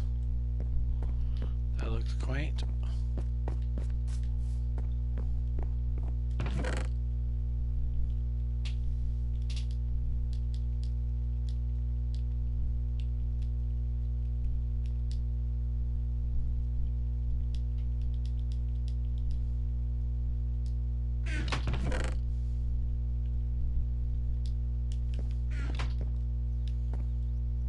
Now,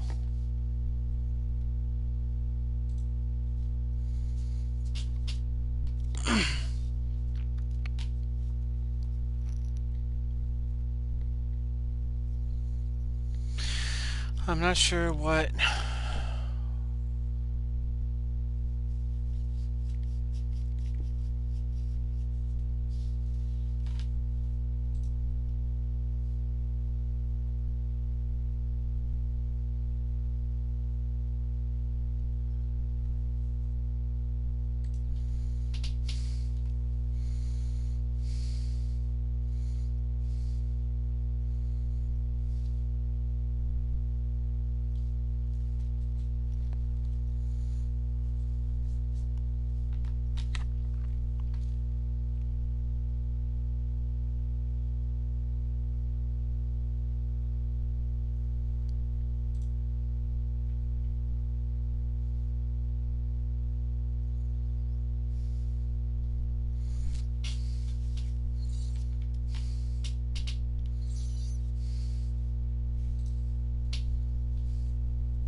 let's see, what do I want to do next?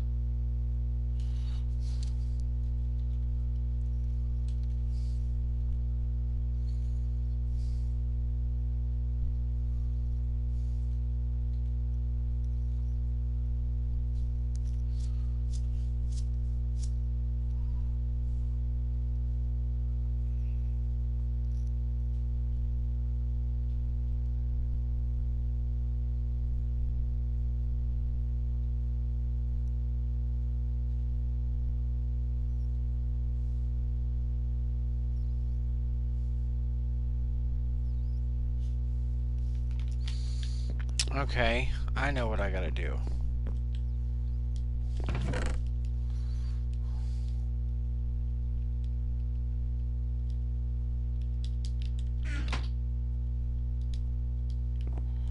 I need a composter, because when I put a villager here, they're gonna be wanting to do a job, and they have to be able to have the job block, but not to be able to get to it.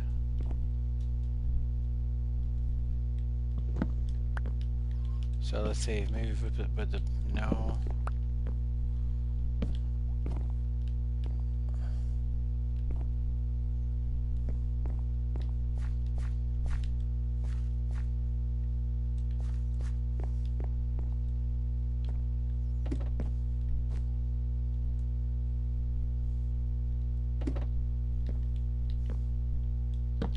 If we put it inside here, maybe.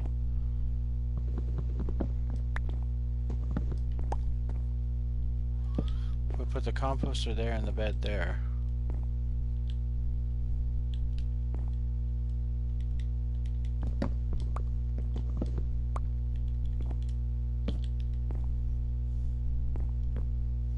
Because if I put it here, you'll still be able to get to it, even though this box still be able to. And if I put it here,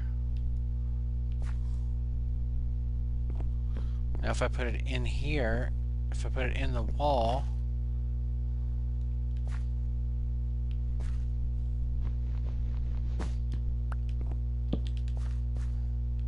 it just doesn't look right.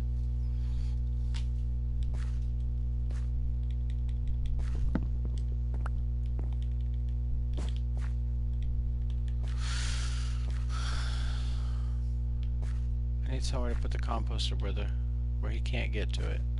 And the only thing I can think of doing would be to put it in here. But if I'm gonna put it in here, I have to rearrange this room a little bit.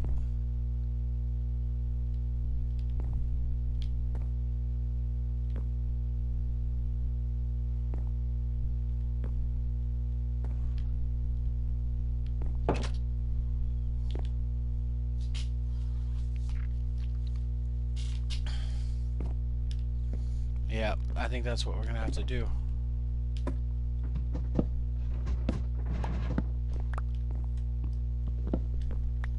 Let's see, we come up with something that looks decent here. Like, let's say we put the bed here, we put the composter here.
Alright, hold on, let's see.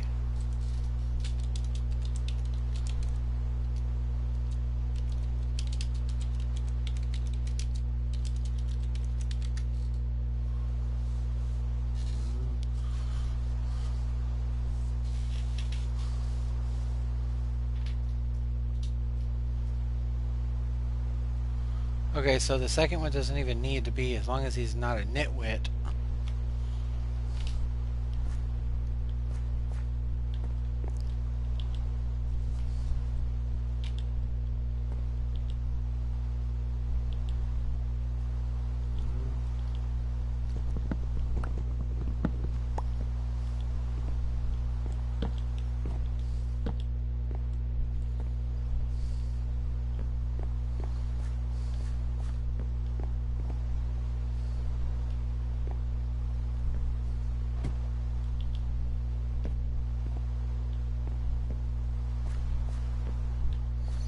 So I gotta get a villager over here. I gotta get 2 villagers over here.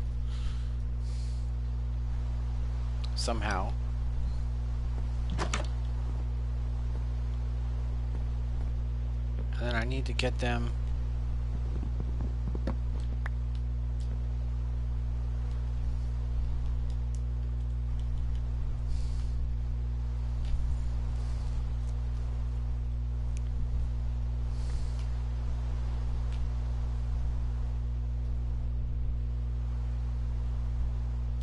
I'm gonna need a water bucket and a boat.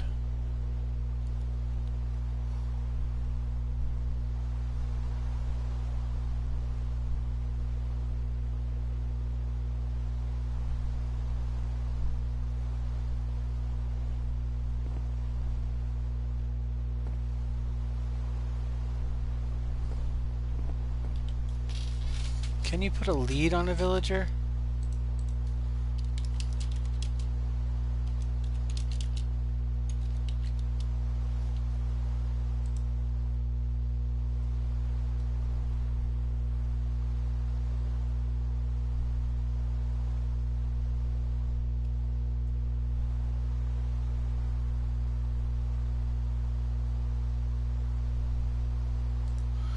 Oh, I can use a lead on a boat and pull the boat with the lead with the villager in it. So I need to figure out a way to get a villager over here.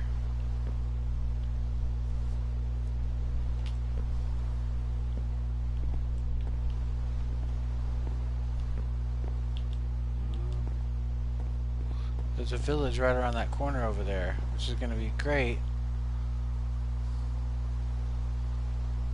Except for, obviously, I need to get the villager to go out here and not through this door. Which means I need to get him in here to the bed, put some blocks here to stop him from opening the door. Or put the dirt blocks out here, and then wait for him to come out here. And then, bam.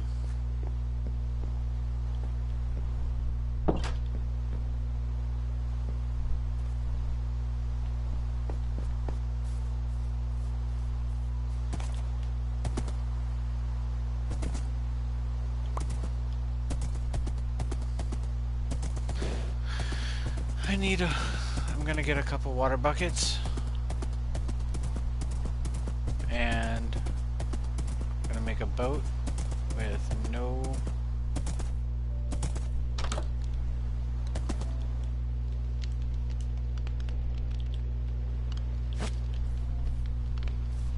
Actually, you know what?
Oh, that's right. How do you make a clock?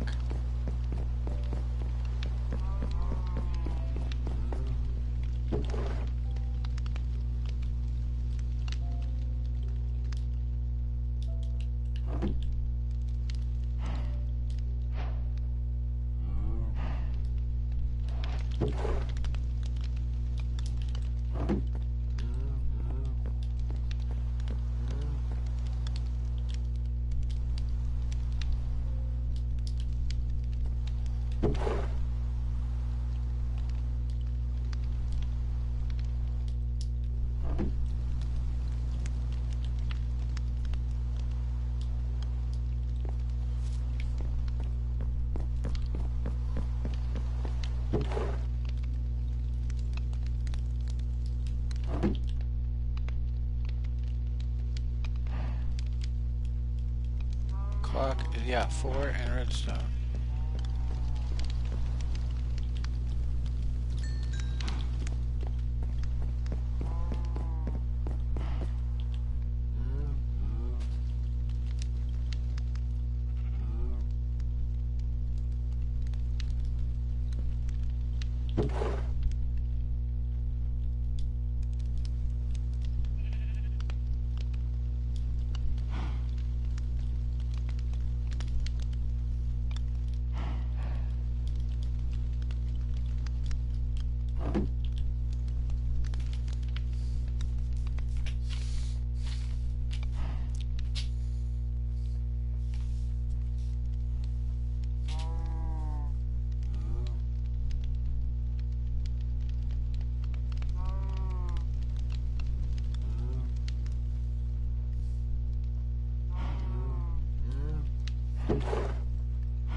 Thanks for the follow.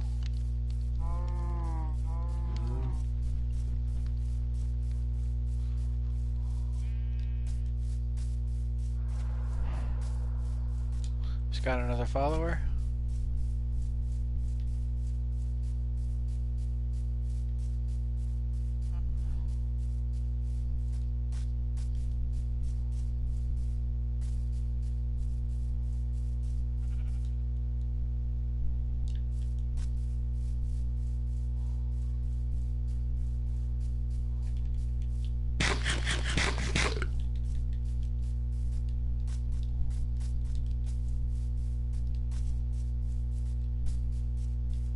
Alright, this is gonna be a pain in the butt.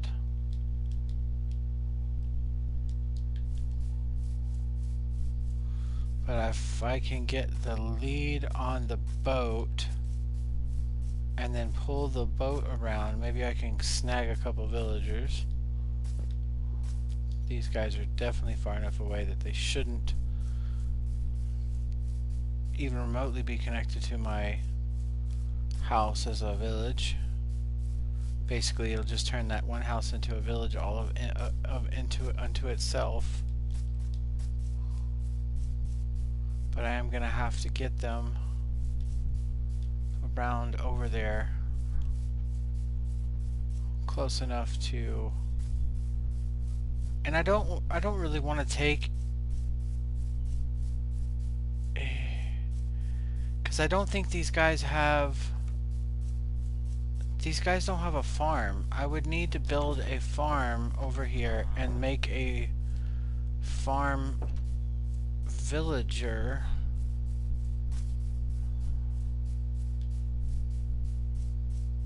Which I could do. I could build a farm villager, let's say here. As a matter of fact, you know what? I think I'm going to do that. I have the things that I need to do it, so let's all except for I need a...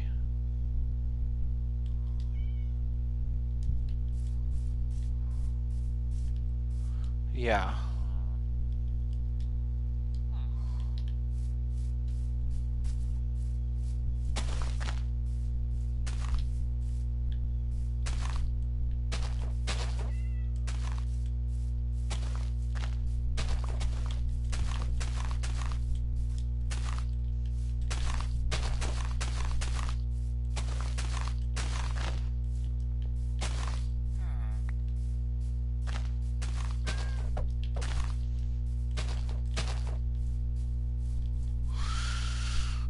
Although, I need some sort of food crop besides wheat if I'm gonna make them. Because the wheat's not gonna be enough for them to have food. I'm gonna have to bring carrots over here or something. I mean, I can do that.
Now they should have at least one farmer villager.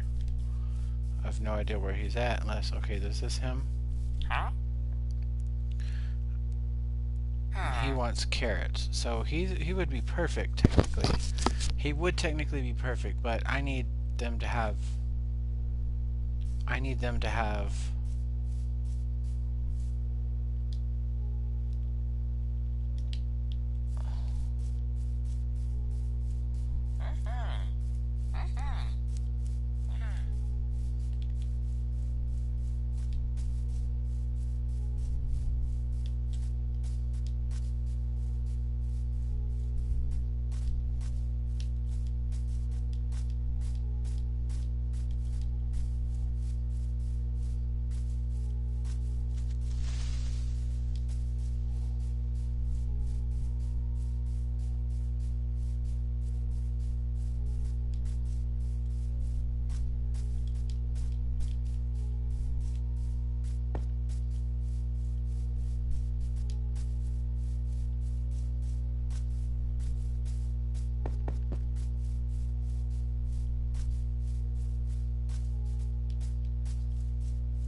carrot farmer.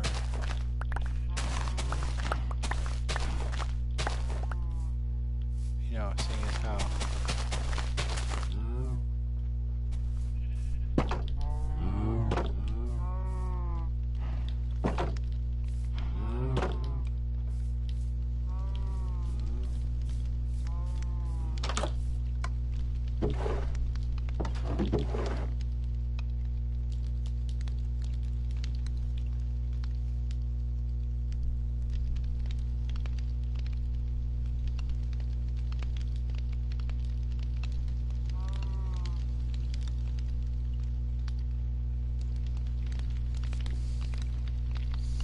I want him to plant nothing but carrots.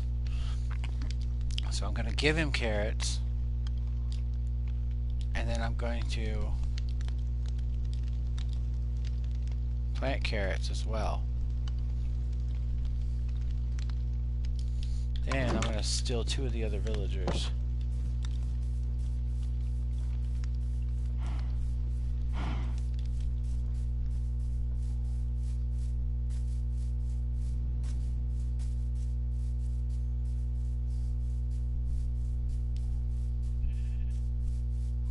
Then I'm going to have to find the easiest route to get.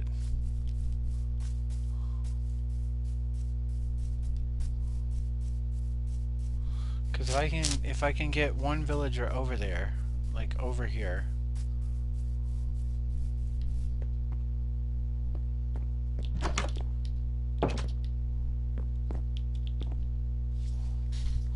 And once I get a villager over here,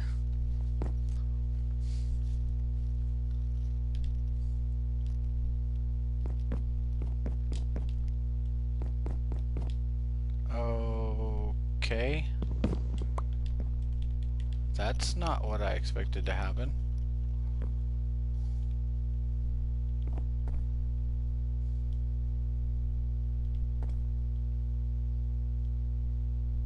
See, that's why I think I'm gonna have to rearrange this, because if I place the bed down,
Alright, let's go turn this farmer villager into a real farmer by planting some crops for him to harvest. And with him having some harvestable crops, he should eventually be able to, hypothetically, he should be able to make baby villagers.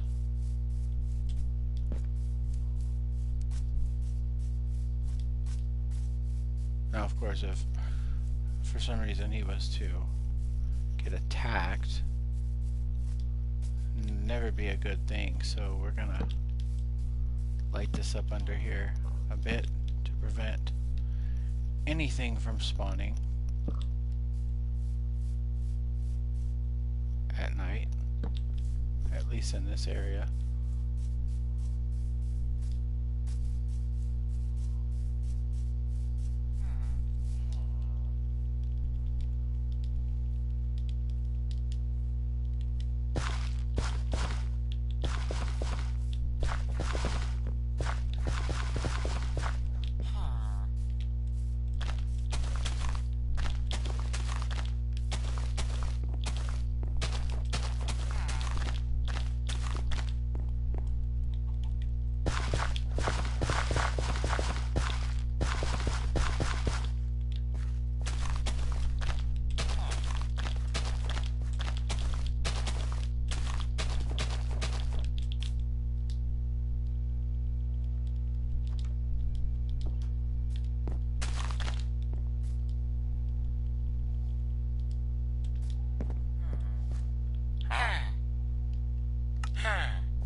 Alright, so we locked in your trade as carrots.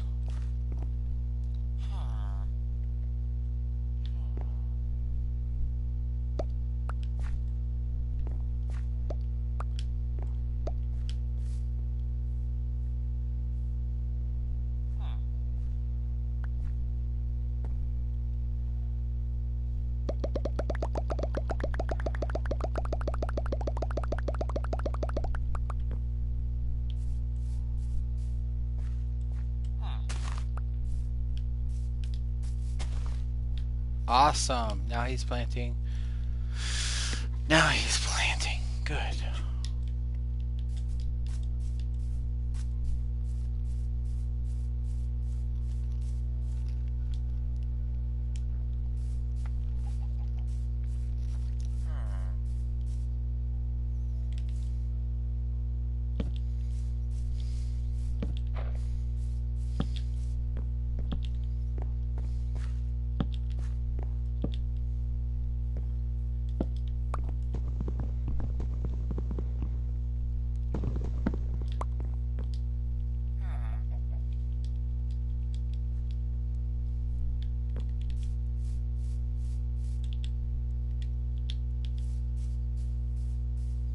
Now let's see if we can.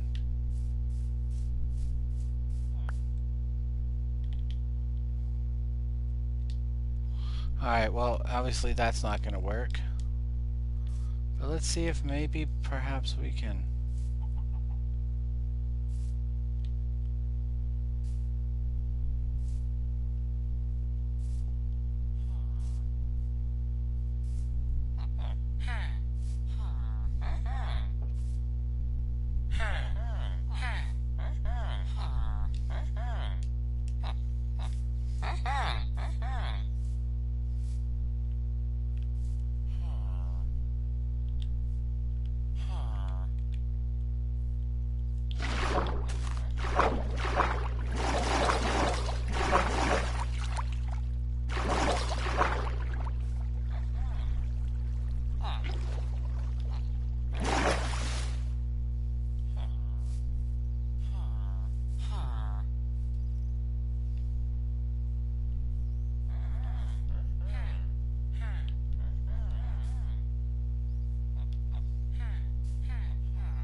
Oh, you prick.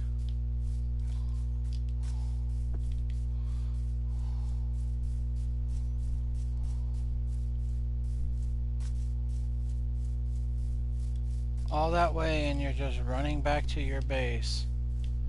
To your village.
I don't know how people keep joining my game with me having it set to no one being able to join.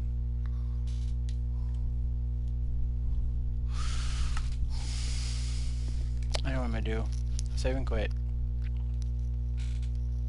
I'm gonna end up getting my villagers killed.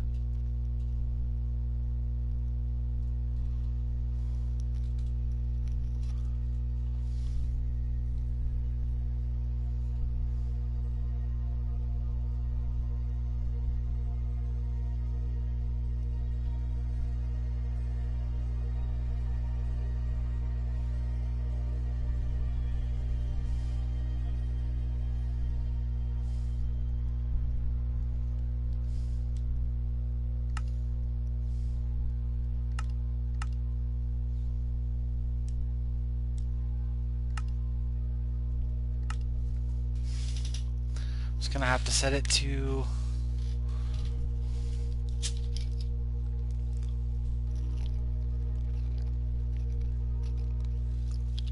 not be a multiplayer world. Maybe that'll prevent people from being able to hop in. But there's no guarantee because apparently Sony likes to freaking cause issues.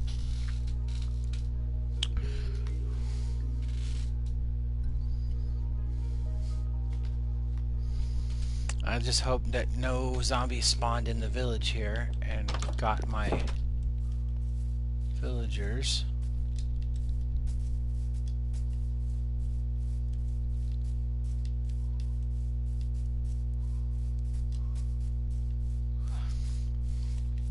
Alright, so we're gonna have to figure out how we're gonna do this, because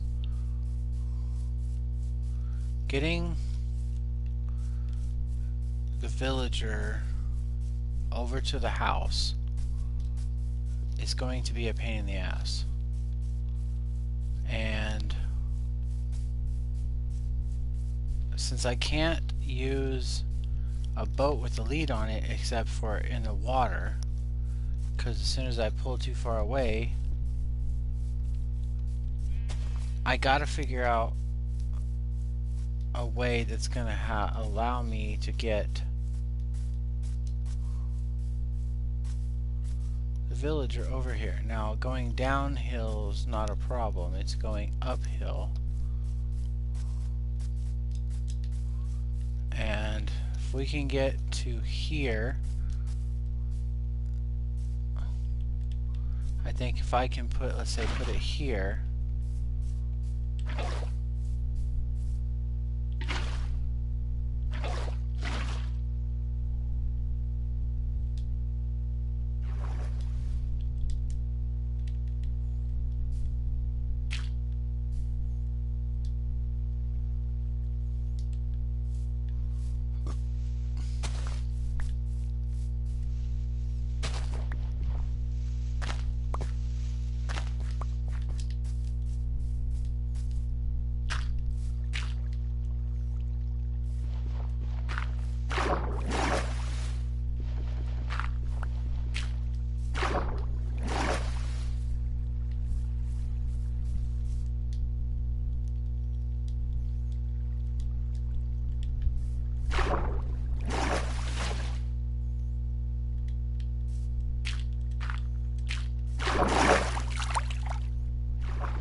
Okay, so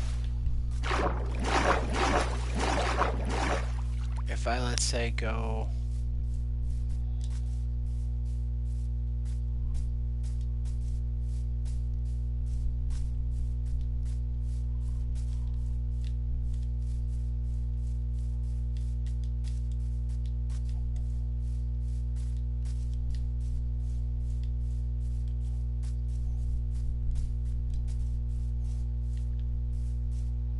if I can get to here,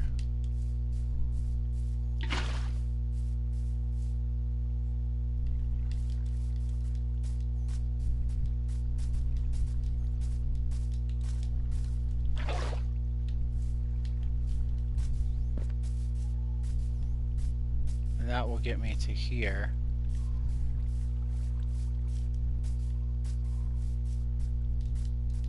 Okay, now we need to get here. That'll get me as far as here.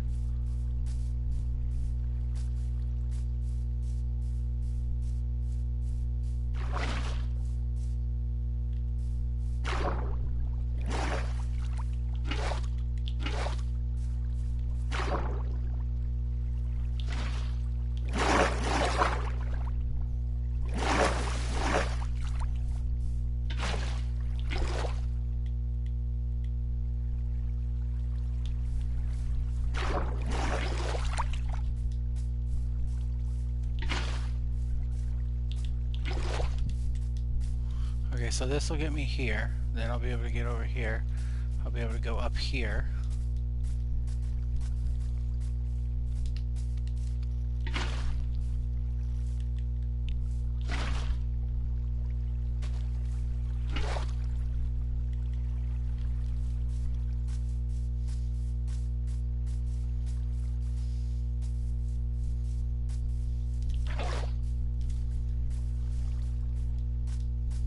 Gives me a pretty wide channel to get to this, and that gets me to there. Then if I can get over here, that'll get me up here, and then I'll be able to go down this way.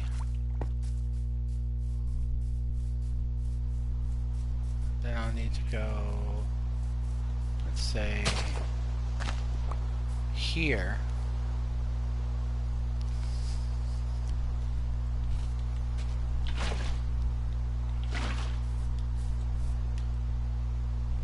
Get over to here.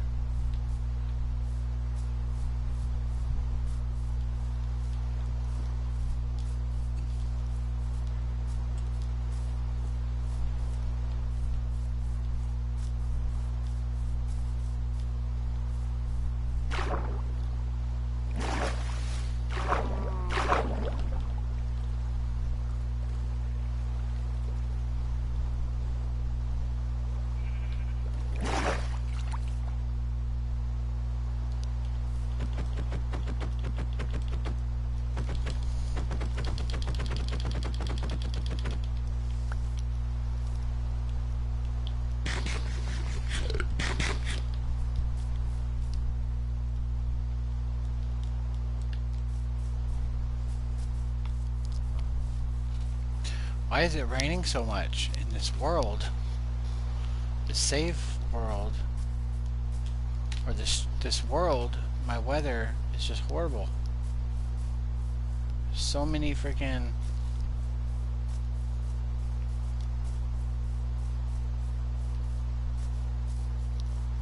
gonna need to get some water just in case.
This is actually working.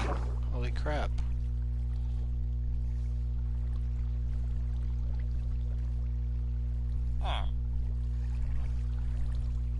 He's still a villager from a village.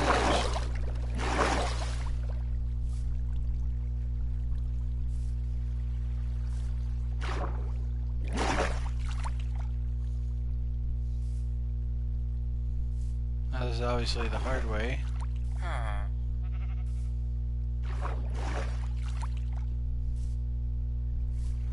The easiest way would just be use minecarts, but I don't have a minecart and I don't have a whole lot of rails, so I would have to place the rails and then pick them back up again. My only concern is that somehow I'm going to get this guy over here and then I'm going to let him out and he's just going to take off down the freaking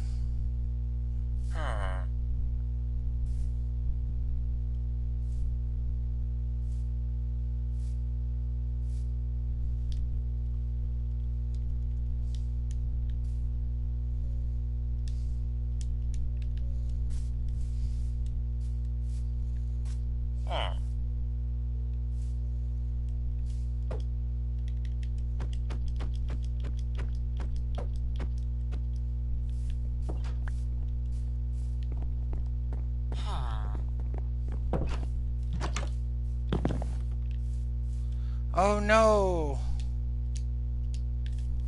Where are you going? No! Where are you going?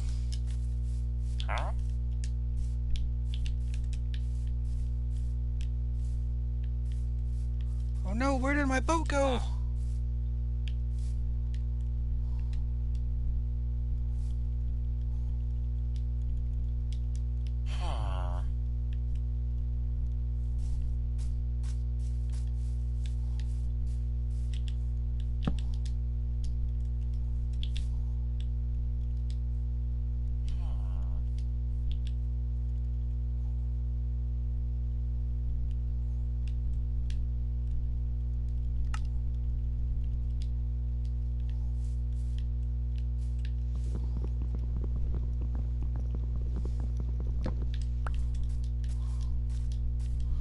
No, where did he go? Where did he go? Where did he go? Where did he go?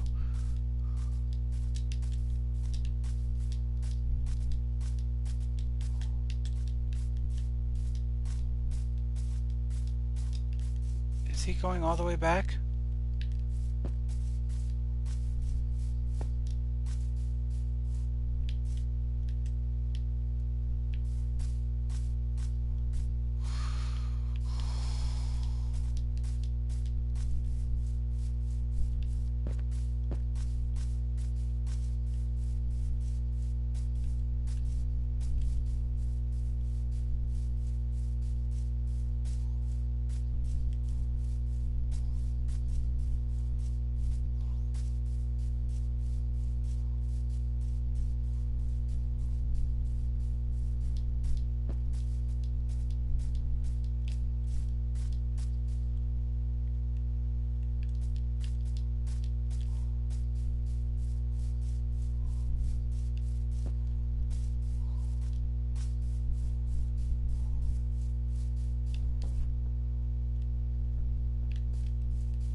come on, I know he's not that fast. I know he didn't just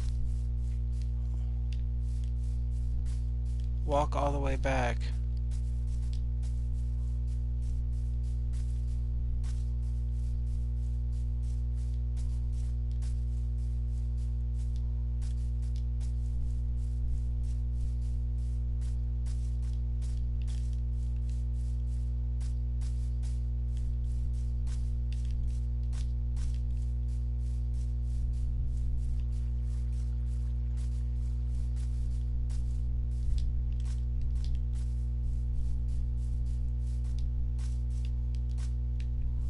He was here.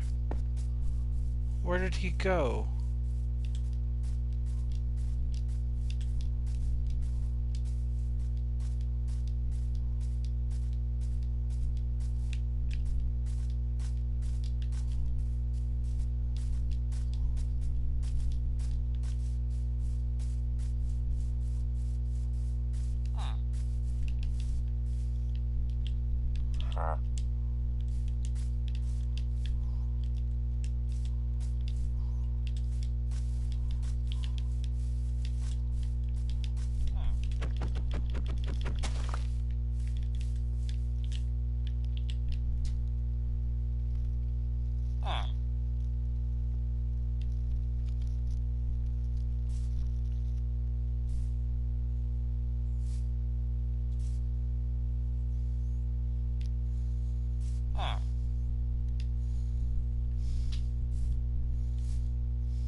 I had you there, and yet you leave.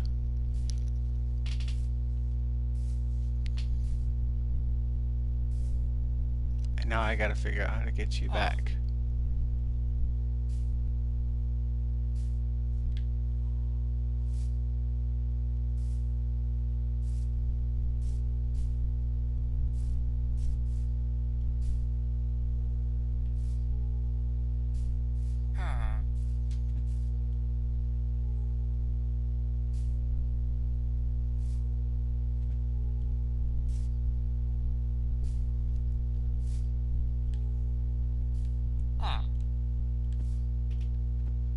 I gotta hurry too, because the sun's going down.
Carrots, yes.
Now if I can do that one more time.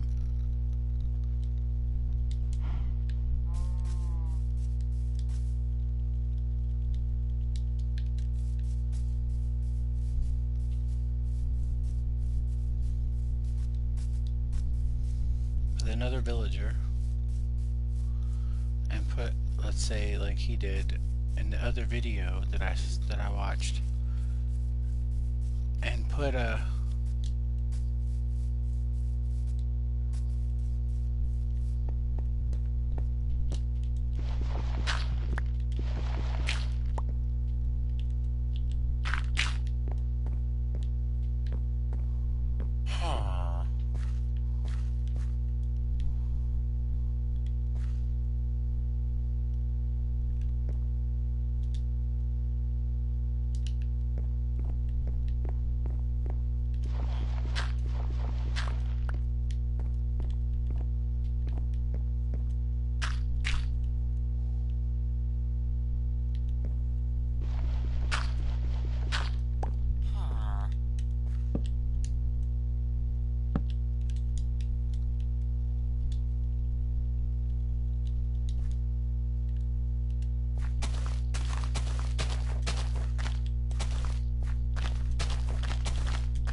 plant you a carrot there.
Now I just gotta get another villager over here.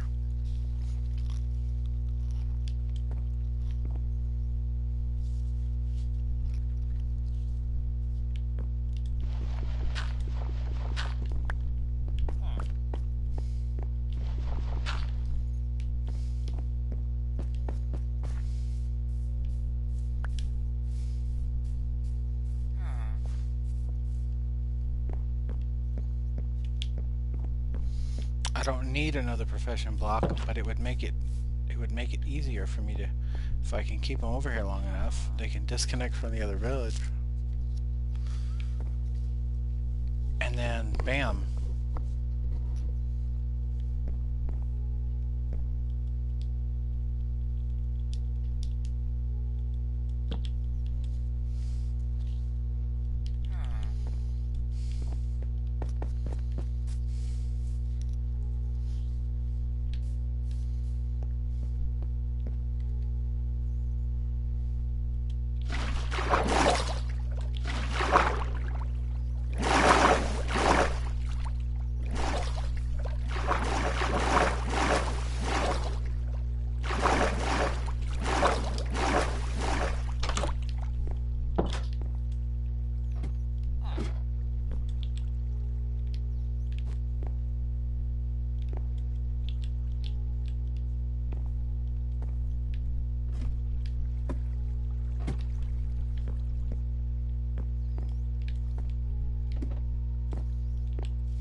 I got enough time to maybe do this one.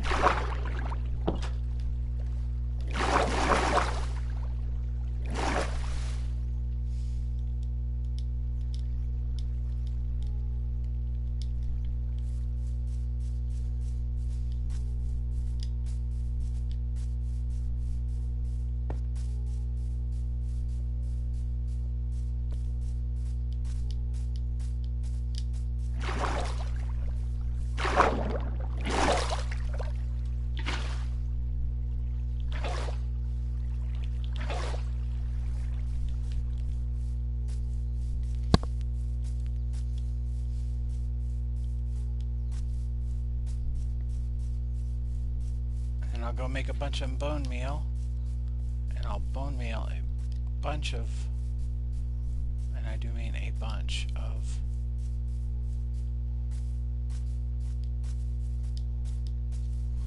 carrots for him to be able to grow them up, and there you go.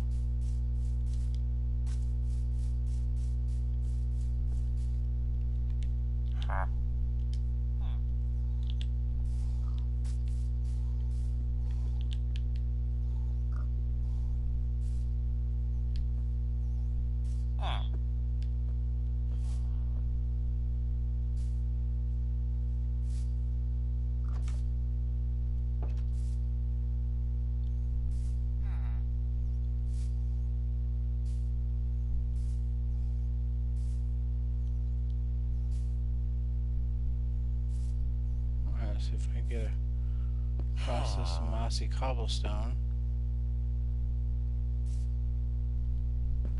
And maybe I can turn here.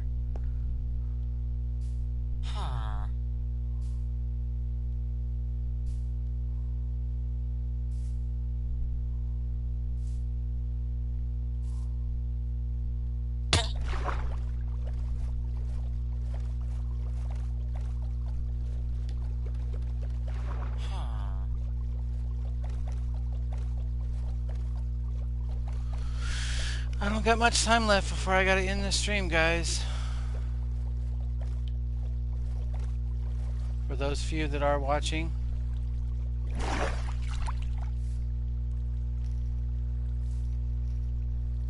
or for those few that are watching this on as a video after the fact.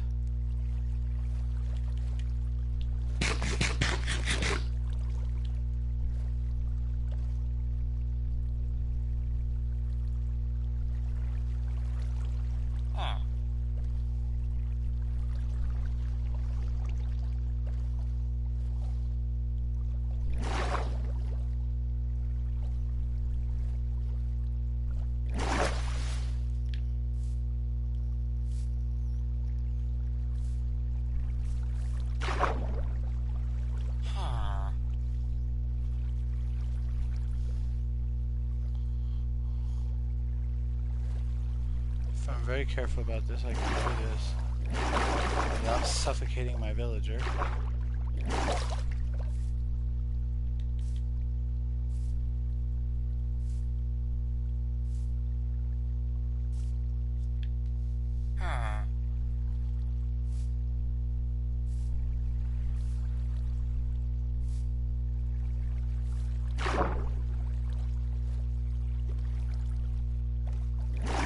My only question is, how long is it going to take without a profession block for him to disconnect from his other profession? Because I've never traded with him, so he's not locked in with those trades.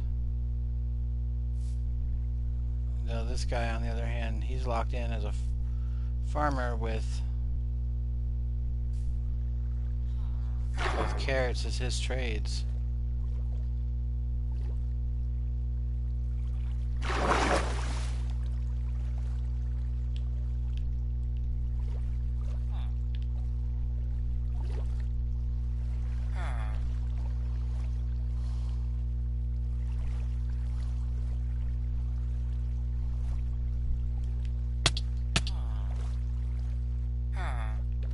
Taking damage over here, man.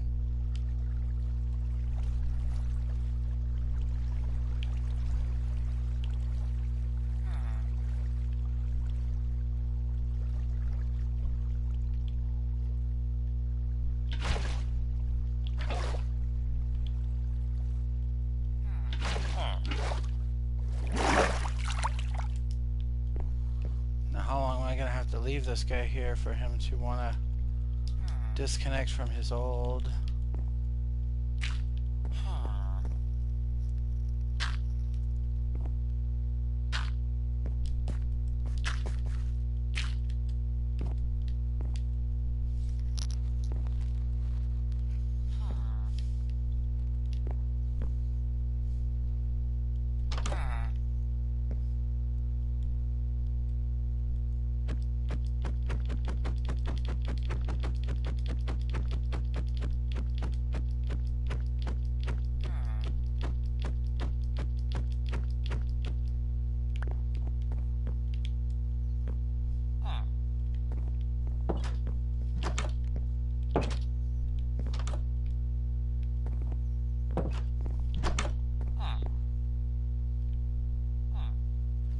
Am I gonna have to get him a profession block? Or maybe I need to get him a bed, put a window there, put the ladder over here going up. Oh yeah, that seems the most reasonable.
Ah, maybe I can make a...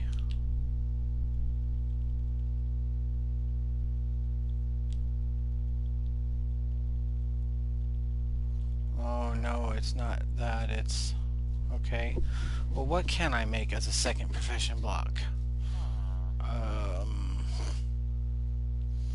can't do... I'm not going to waste my iron.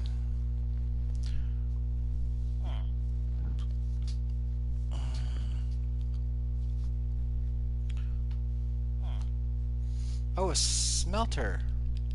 Yeah. A smoker. I can make a smoker.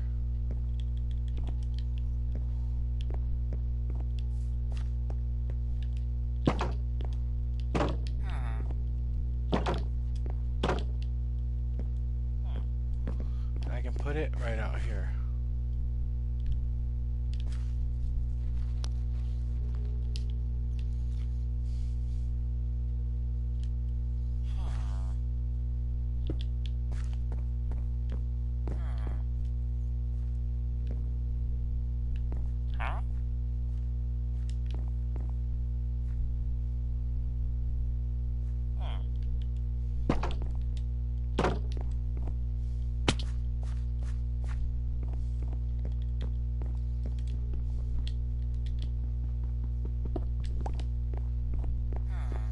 bet you that's what it was.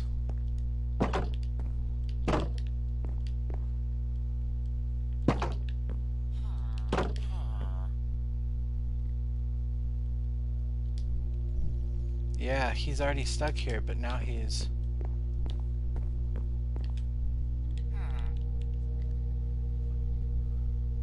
Yeah, I'm gonna have to go here in just a minute.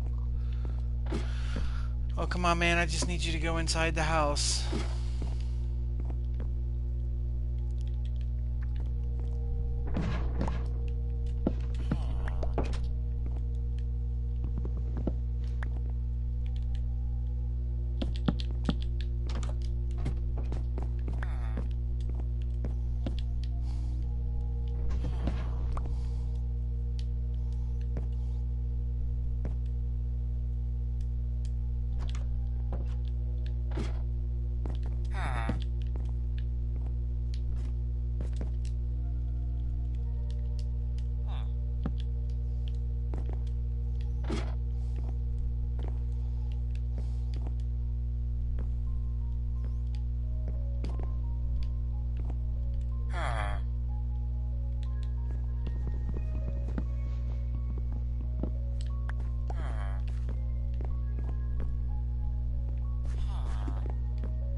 Alright, that's gonna be it for this.